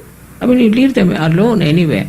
No question, I mean, now, say, I have my 2 daughters, now they have their husbands. They might fight with each other sometimes, whatever it is. But left to themselves, I cannot think it is possible that any other man can attract their attention on a wrong way. They'll be free with anyone, talk to everyone. They cannot. But I've never told a word about sex or anything. I feel shy even to say this word to them. How is it they have got this innately built in within themselves? Because the society, the Indian society, is such that brother-sisters relations are beautiful. In Greece, which is a very ancient country also, but now they are becoming modernized. So we have our Stamatis there, is an interesting person, as you know. Stamatis is a very interesting person.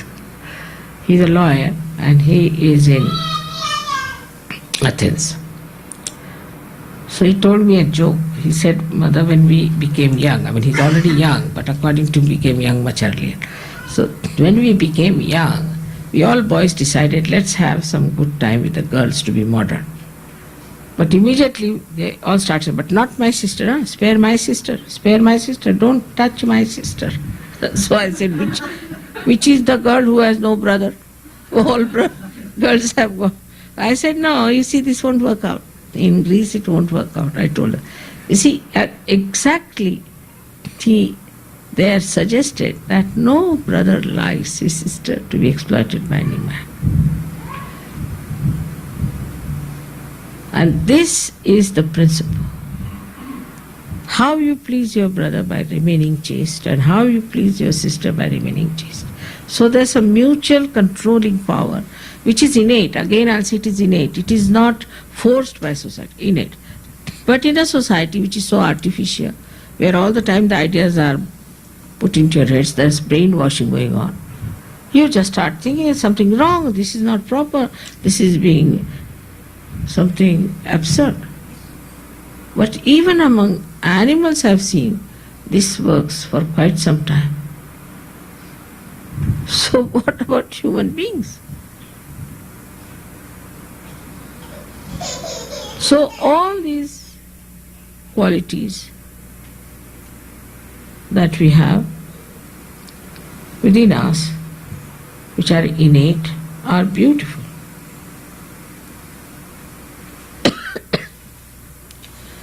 The societies which are spoiled, ruined, or we see these decadent societies, as we can call them, are the societies which have got a very good system built in of brainwashing. Even about, say, 100 years back in this country, the society was not like this. Even 50 years back it was not like this. If you see the films and things, you will know. that the innate value system was the same. But now people are so much brainwashed that all their innate qualities have been destroyed and there are all artificial qualities are there. Now Sahaja Yoga is the innate religion within us. And one of the innate religion, or we can say one of the innate religious quality is that we understand the purity and the beauty of brothers and sisters relations. Like, say for example, A is a sister of B. Now, B has a friend.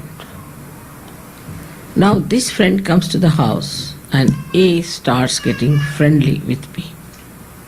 Take it like that. In American way, I don't know how far they go, or whatever way. That troubles the brother. If he doesn't like it. That troubles the sister also. Because she doesn't know how she stands. She becomes nervous. She's not sure as to how to go forward with it. So all the relations become confused.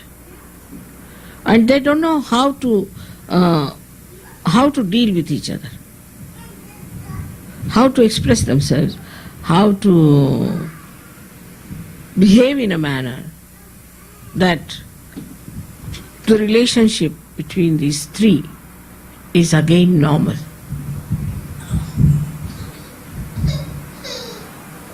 And most of the societies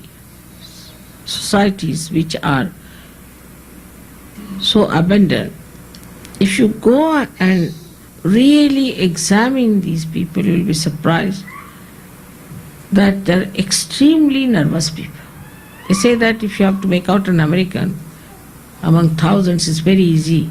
His nose will be twitching, his eyes will be going like this, his hands will be going like that. Of course not Sahaja Yogis. And it's very easy to make it out. The reason is, he's all the time on tentacles.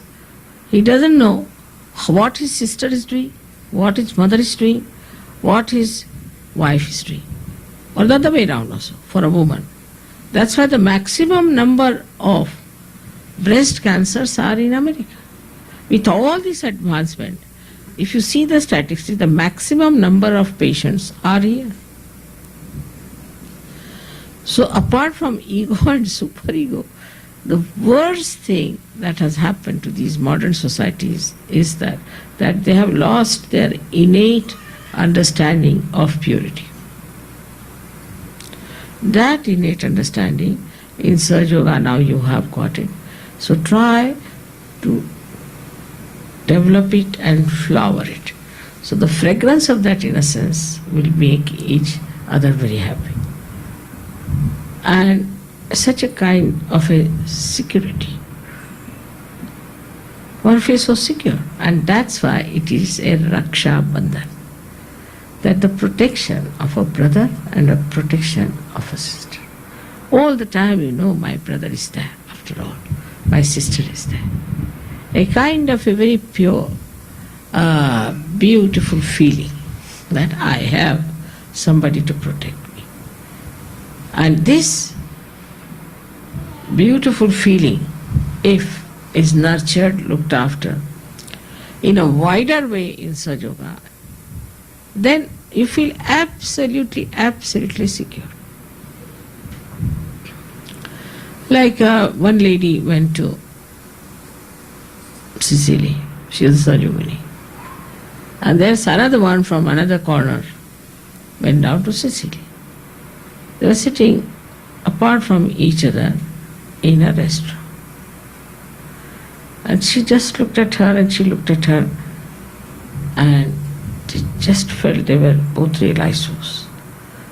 So she just came and she said, by the way, have you heard about Sri Mataji Nirmala Devi? I said, are you a Sahaja Yogini? I said, I am.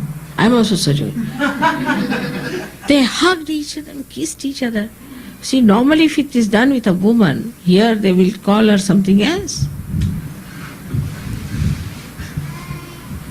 But they described, mother, we started crying. Because both we are very lonely there and we started crying. Such beautiful relation. But if any such, I was surprised that when some people came to India, they said, oh my God, here all the girls are holding each other's hands. I said, why? Whose hands they should hold that? First I couldn't understand and they were surprised. How are they holding each other's hand? So that everybody is a target. Everybody is looked into as if he is a dirty fellow.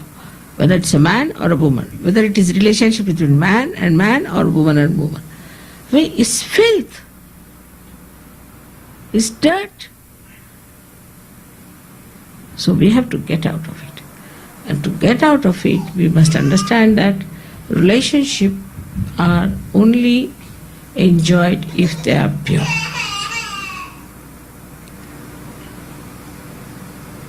And also, say, sap of the tree is rising. Now the sap has to give something to the leaves. Instead of giving that to the leaves, it starts giving that green chlorophyll, say, to the flower. The flower will become green and I don't know if the leaves will also survive this kind of misplacements. So whatever relationship you have to give to anyone has to be pure and meticulous about it. That what relationship you have to give. For example, I am your guru. So the relationship between you and me is precise. So supposing you say, what does it matter? I can go and sit in mother's lap. You cannot. You cannot do it. Though it's a pure relationship, still you cannot. Or I may put my feet towards my mother. I cannot. Because these all relations must be understood in its pure forms. Even in electricity, you see, now supposing this is a fan running here and you've got a plug. Now supposing you put that plug in your nose, will it run?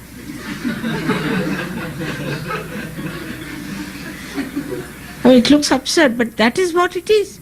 All these modern ideas are like this, that you are putting the plug into the nose and the handkerchief, instead of the nose, it goes into that plug.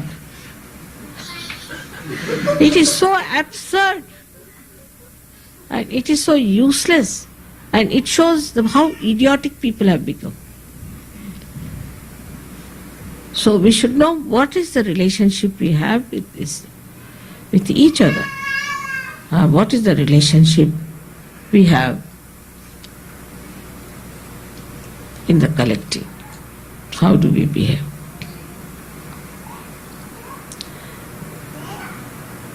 Of course, in the collective way, always the girls will pull the legs of boys and boys will pull the legs of girls, is all right, and can go on among themselves also, is all right. But as long as there is purity, nobody will mind. They'll all enjoy. But as soon as it becomes perverted, then the problems start. And in Sahaja Yoga, these useless problems has taken away so much of my energy that I'm now fed up with it. Really fed up. Somebody writes to me from there, Mother, I have suddenly fallen in love with somebody. Now recently, there was a boy, he was married from England, married to a girl, I don't know from where he was, married to a girl from India. And there was a lady who was married, lady, I don't know what should I call her, she's not a lady anymore, married to a French boy. She went to France, lived with him, and came back. Now he's an English boy. Before marriage, they were just friends and all right. And after they got married, both of them started living together. But I can't understand. Before marriage, it never entered into their head.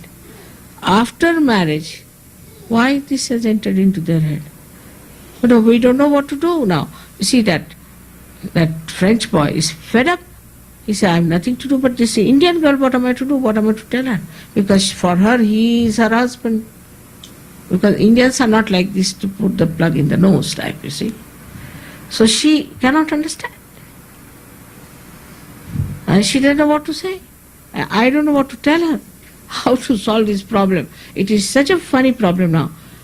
This French boy found her out in no time, he's just given her up. But now, such a headache, This boy came to see me, this English boy, discussing with me till 2:30 in the night. And then directly said, now if you don't get away, I'll beat you. So he ran away. He came inside directly and said, now it's 2:30, will you please get out from there? And what he was telling me, I know, this is wrong. I know this is wrong. I know I'm putting the plug into my nose, all right. Then, but I have been struggling with myself for 6 months. I don't know what to do with myself. I said, but are you possessed? He said, no. But I know.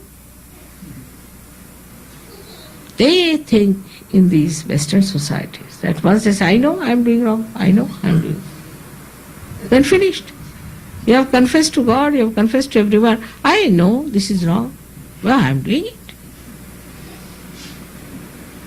But till 2:30 was just saying this to me. I said, but what is the solution? I know there is no solution. I know. If whatever I did, I understand. I know. What do you understand? Now give me the solution. I don't know.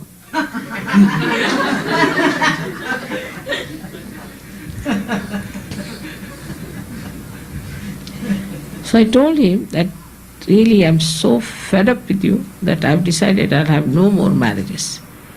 Because you have no sense of marriage. Till you got married, you were all right.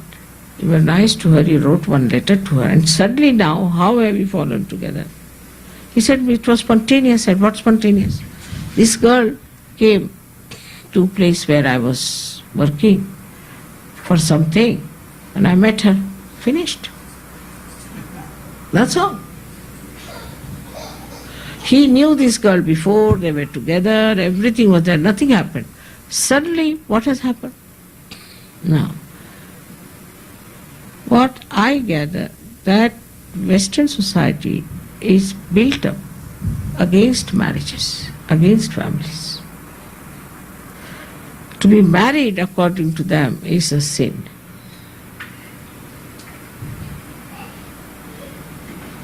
And once you are married, to get out of the sin, you must do something like that.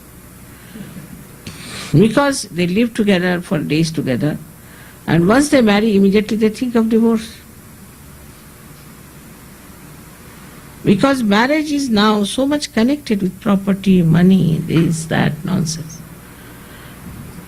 that the whole thing has become so gross. And after marriage, there's no question of love. Because how much money goes, how much part of the house goes, how many things are mine, the whole thing has become so materialistic. Such marriages can never be successful.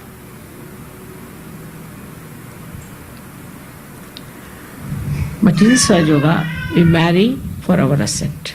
We have to respect our marriages and to respect our chastities with our brothers and sisters. Those people who try to somehow or other ruin the purity of collectivity, I assure you, will be in very great trouble henceforth. I think every sort of divine punishment comes after every period. And now I have started feeling, with my experience, that any such absurd manifestation of impurity, I need not say anything about it. There is a divine punishment, and of a very horrible nature. Now I've got 3-4 experiences, and I think it has already started. It's nice. Today is the day when I can talk to you about it. I can't help it. I think periodically some new ideas of punishments have been started by this divine power. And for people who behave like this, I have seen there are terrible things. So please do your soul searching, find out if there are any impure feelings, try to throw them away, and know that you are not possessed by such funny ideas. If you start developing a deeper understanding, then you will not be attracted by superficial things. And you won't be distracted from your path.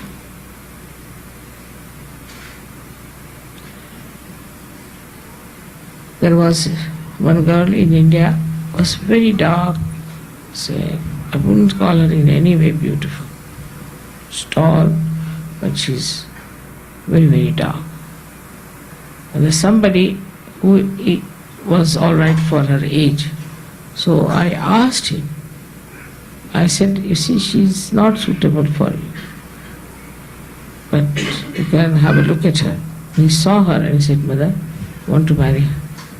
I feel so tranquil in her company. Such beautiful vibrations. So once you develop your deeper side, then you do not see all the superficial things, but you see the vibrations of the person. And once you start seeing the vibrations, you'll be surprised that if these relationships are not all right, your vibrations will stop.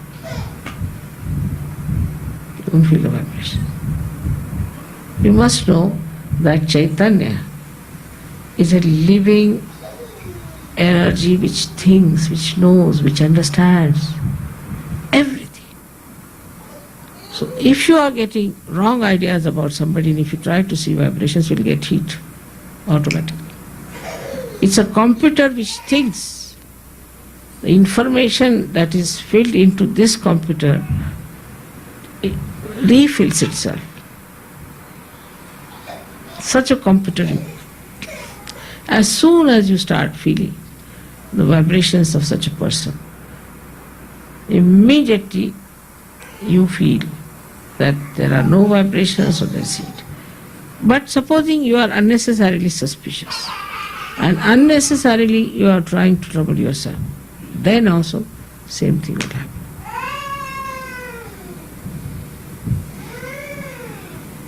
You have got, of course, realization. You have got great qualities. You are not even aware as to what you got so easily. You got the knowledge also so easily. Didn't have to go to any college or anything. And you are capable of so many things. But remember that the power that is within you is cleverer than you. And anything you try to do which is not correct, which is not righteous, which is not holy, it will try to correct you. So try to be a deeper person. Try to understand what is behind this person, what is the spiritual quality of this person. And then only you will know that pure relationships are so fragrant and so beautiful. I really enjoy you people because you have such pure relationships among yourselves and such understanding. May God bless you. Have some water.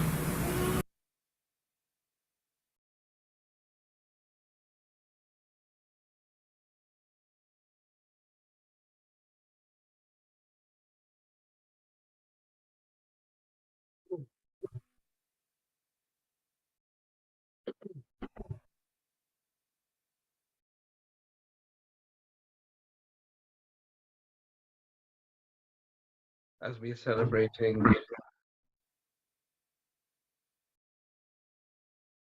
the beauty of these pure relationships,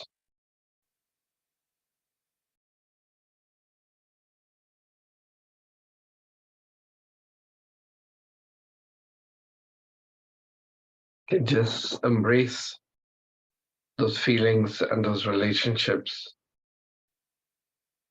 those Shaktis within ourselves.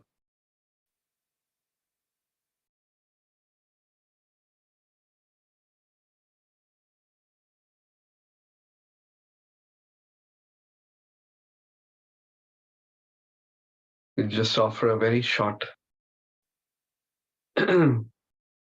puja, where we'll just offer a few names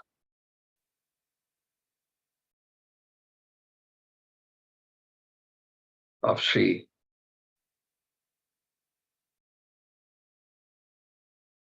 Ganesha, of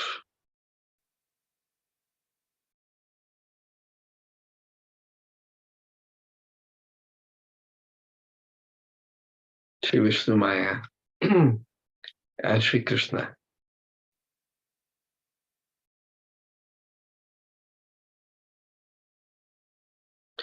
Om Shri Sumakesha Cha Ekadantesha Cha Kapilo Gajkarnakaha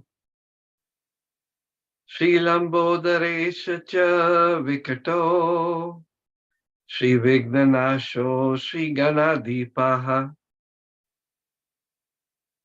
Shri Dhumraketur Shri Ganadhyaksho Shri Bhalachandra Gajananam.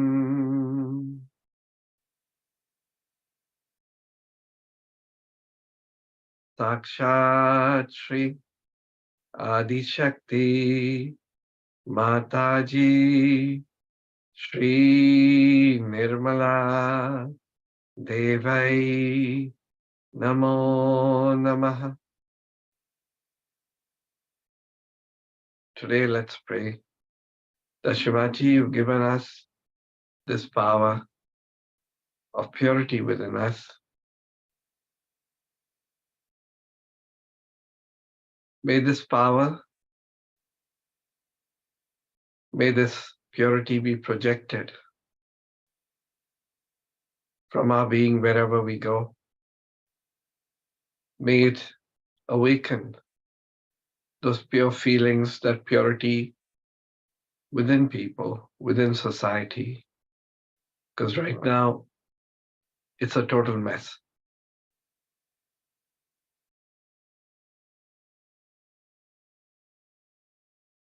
So we have to rely on our own connection, on our own purity to transform and change. Because what is happening amongst schools and all of that is horrible.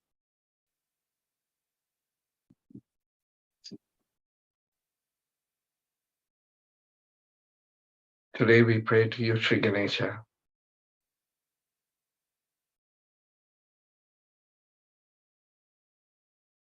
We pray to you, Sri Vishnu Maya. We pray to you, Sri Krishna, Sri Radha. Pray to you, Srimadji, that kindly may these instruments become living Kalpataru trees that transform by awakening the innocence and spirituality and purity in people, so that all this confusion is destroyed.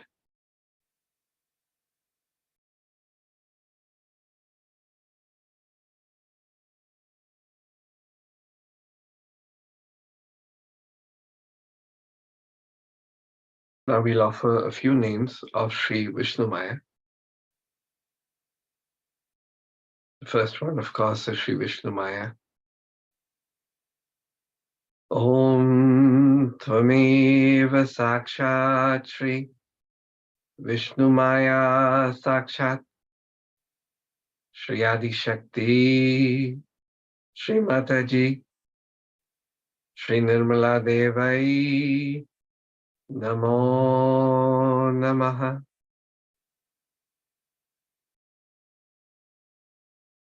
Verily, you're the pure power of desire, of existence and bliss. For you're Sri Kali. Om Tvameva Sakshat Sri Kali Sakshat Sri Adi Shakti Sri Mataji Sri Nirmala Devai Namo Namaha.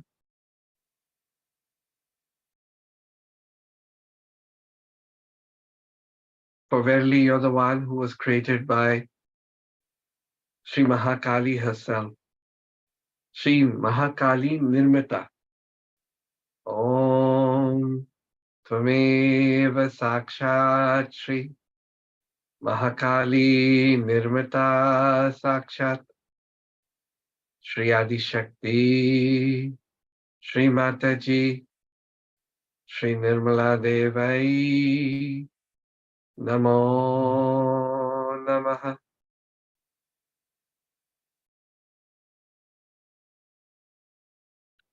You're the one who's dwelling in the lotus feet, lotus of the Vishuddhi Chakra.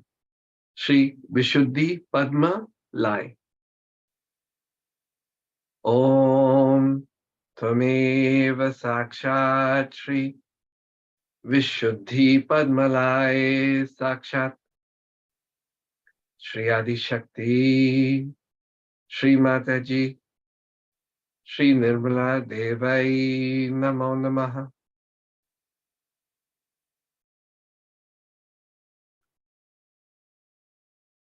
You're the one who's thunderbolt bodied. Sri Kulish Angi. Om Tvameva Sakshat Sri Kulish Angihi Sakshat Sri Adi Shakti Sri Mataji Sri Nirmala Devai Namo Namaha. You're the one who's dazzling like lightning. Sri Tadilata Samaruchihi. Om Tvameva Sakshat Sri Tadilata Samaruchihi Sakshat Sri Adi Shakti Sri Mataji Sri Nirmala Devai Namo Namaha.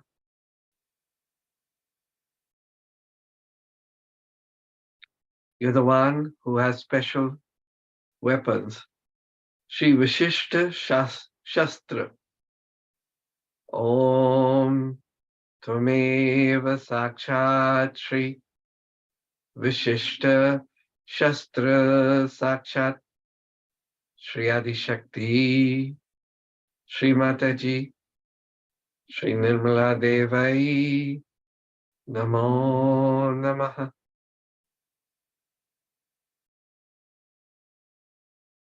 You're the one who is one of the weapons of Sri Krishna as the Lord of America. Sri Amerikeshwara Shastra. Om Tvameva Sakshat Sri Amerikeshwara Shastra Sakshat Sri Adi Shakti Sri Mataji Sri Nirmala Devai Namo Namaha. Verily you're the one who's the conqueror of devils and demons. Without Sri, Rakshasa Vijayini. Om Tvameva Sakshat Rakshas Vijayini Sakshat Sri Adi Shakti Sri Mataji Sri Nirmala Devai Namo Namaha. Verily you're the one who's the killer of the buffalo demon, Mahishasur Ghatani. Om Tvameva Sakshat Mahishasur Ghatani Sakshat Shri Adi Shakti, Shri Mataji, Shri Nirmala Devai, Namo Namaha. Verily you are the destroyer of Shumba and Nishumba. Without Shri, Nishumba Shumba Samhantri. Om Tumeva Sakshat Nishumba Shumba Sahantri Sakshat Shri Adi Shakti, Shri Mataji, Shri Nirmala Devai, Namo Namaha.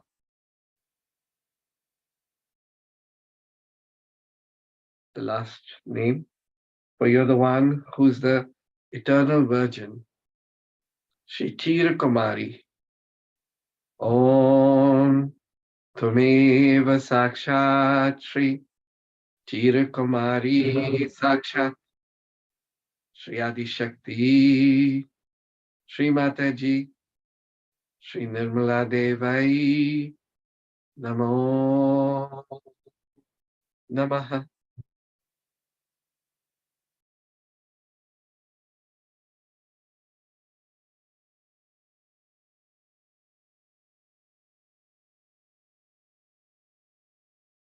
Now we'll offer a few names of Sri Krishna.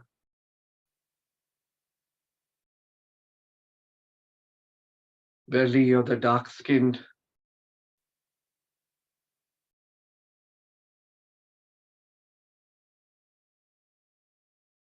Supreme Lord of creation, the eighth incarnation of Sri Vishnu. For your Shri,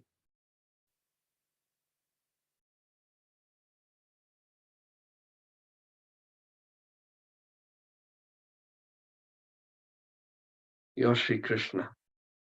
Om Tumeva Sakshat Shri Krishna Sakshat Shri Adi Shakti Shri Mataji Shri Nirmala Devai Namo Namaha. You're the one who sustains prosperity and well-being for your Shri Dhara.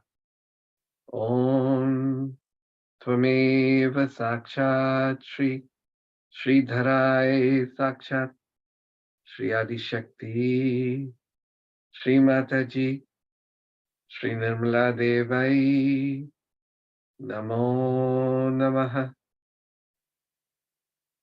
You're the one who plays the divine flute, Shri Venudhara. Om Tvameva Sakshat Shri Venudharai Sakshat Shri Adi Shakti Shri Mataji Shri Nirmala Devai Namo Namaha. Verily you're the one who's the possessor of all wealth, power and glory.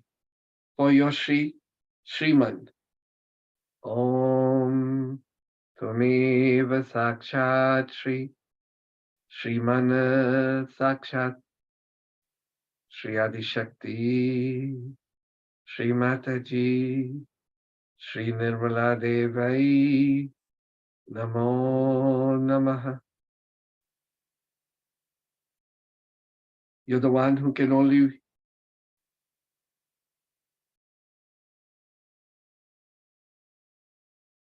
reach through Srimadji by purity and auspiciousness. For your Shri Nirmal Gamya. Om Tvameva Sakshat Shri Nirmal Gamya Sakshat Shri Adi Shakti Shri Mataji Shri Nirmala Devai Namo Namaha. You're the one who worships Shri Mataji, Shri Nirmala Pujaka. Om Tvameva Sakshat Shri Nirmala Pujakai Sakshat Shri Adi Shakti Shri Mataji Shri Nirmala Devai Namo Namaha. You're the one who's the fond of the devotees of Srimadji.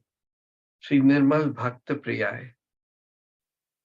Om Tvameva Sakshat Shri Nirmal Bhakta Priyai Sakshat Shri Adi Shakti Shri Mataji Shri Nirmala Devai Namo Namaha.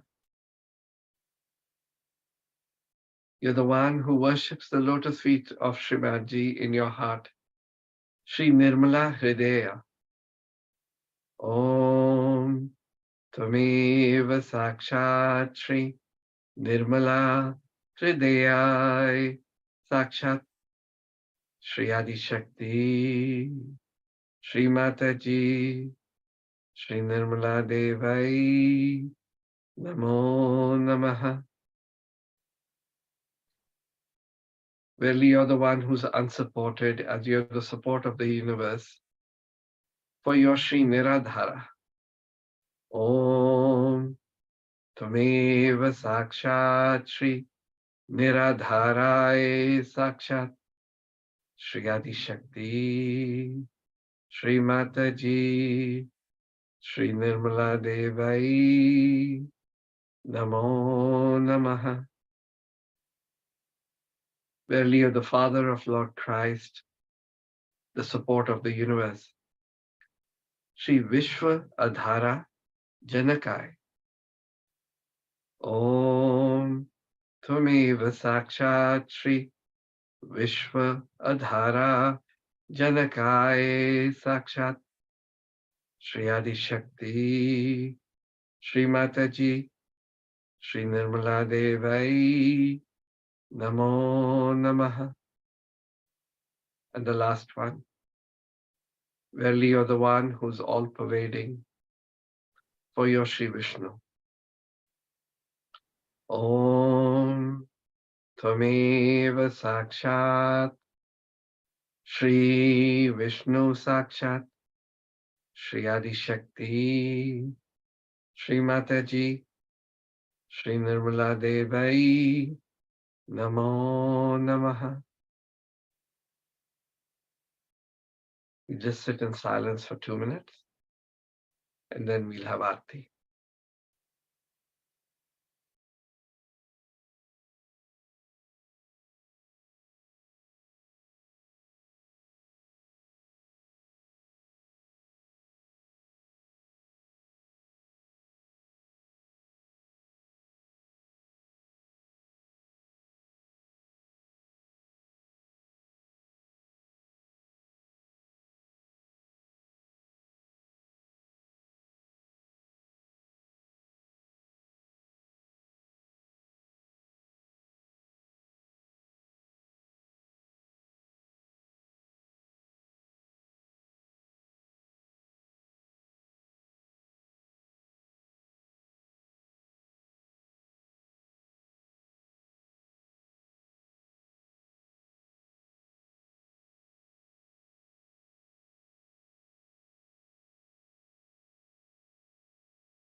Let's all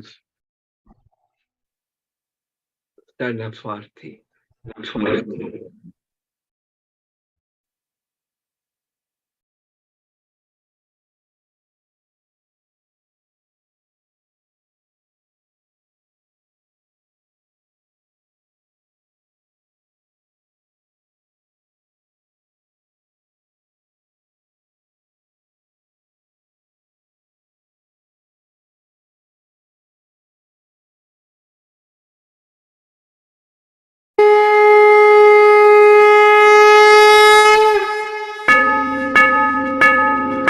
सबको दुआ देना, माँ सबको दुआ देना, जय जय निरमा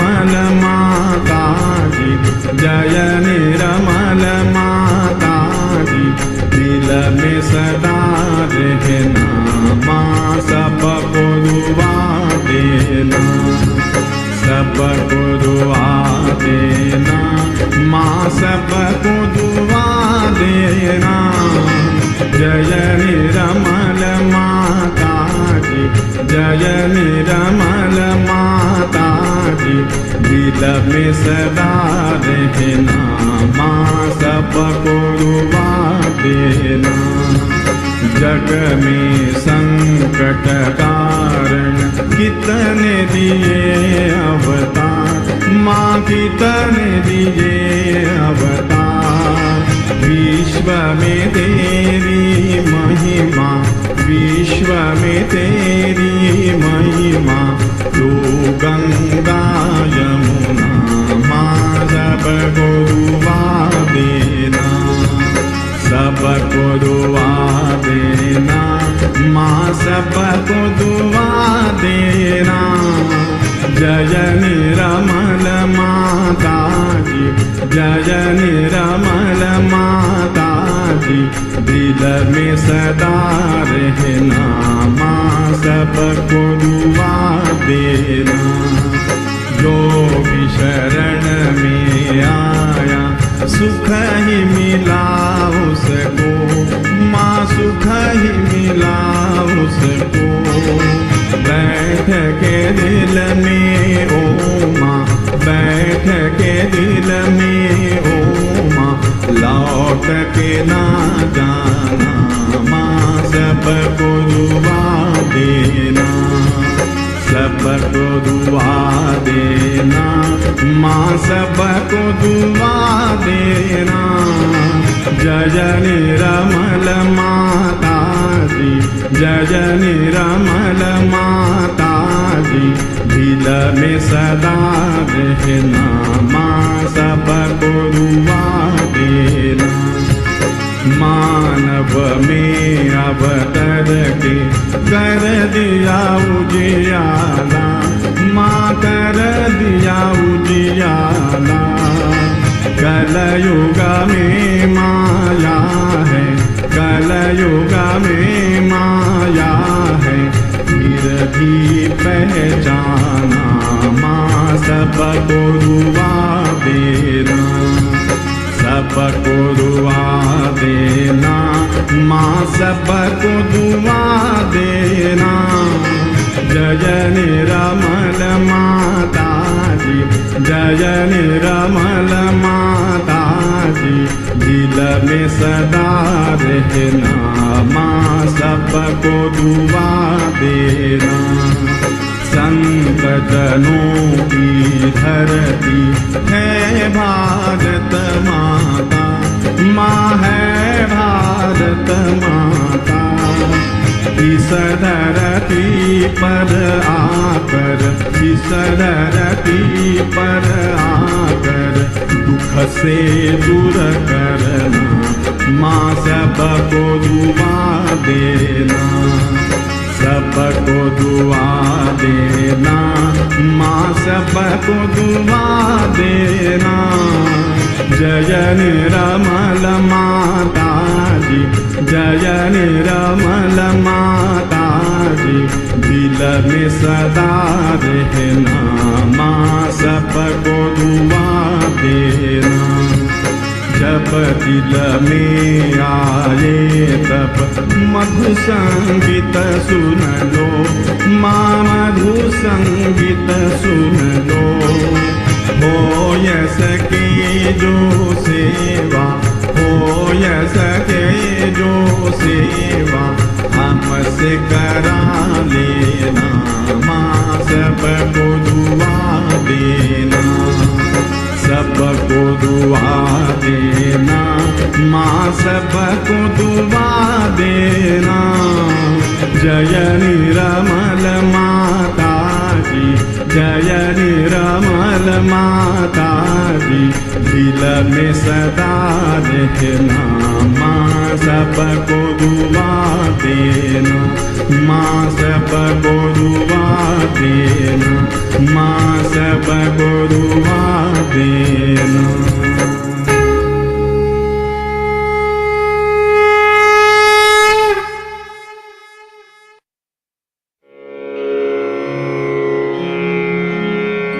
ओम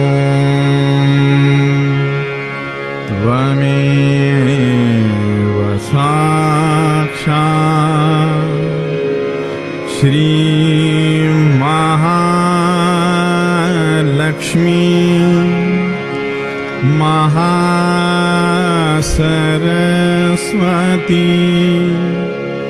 महाकाली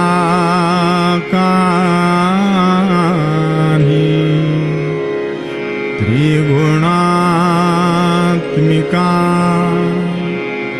कुण्डलिनी साक्षात् श्री आदिशक्ति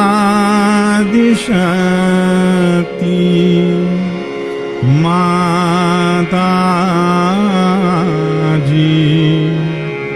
श्री निर्मला देव्यै नमो नमः।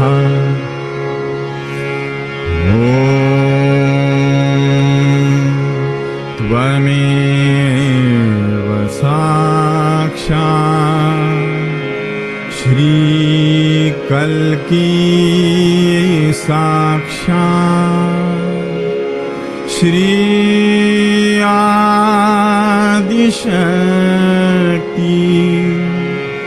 माताजी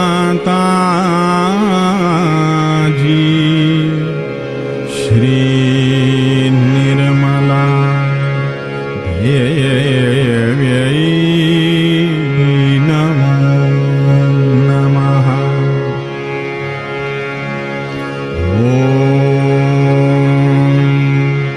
त्वमेव साक्षात् श्रीकल्की साक्षात् श्री सहस्रार स्वामिनी मोक्षप्रदायिनी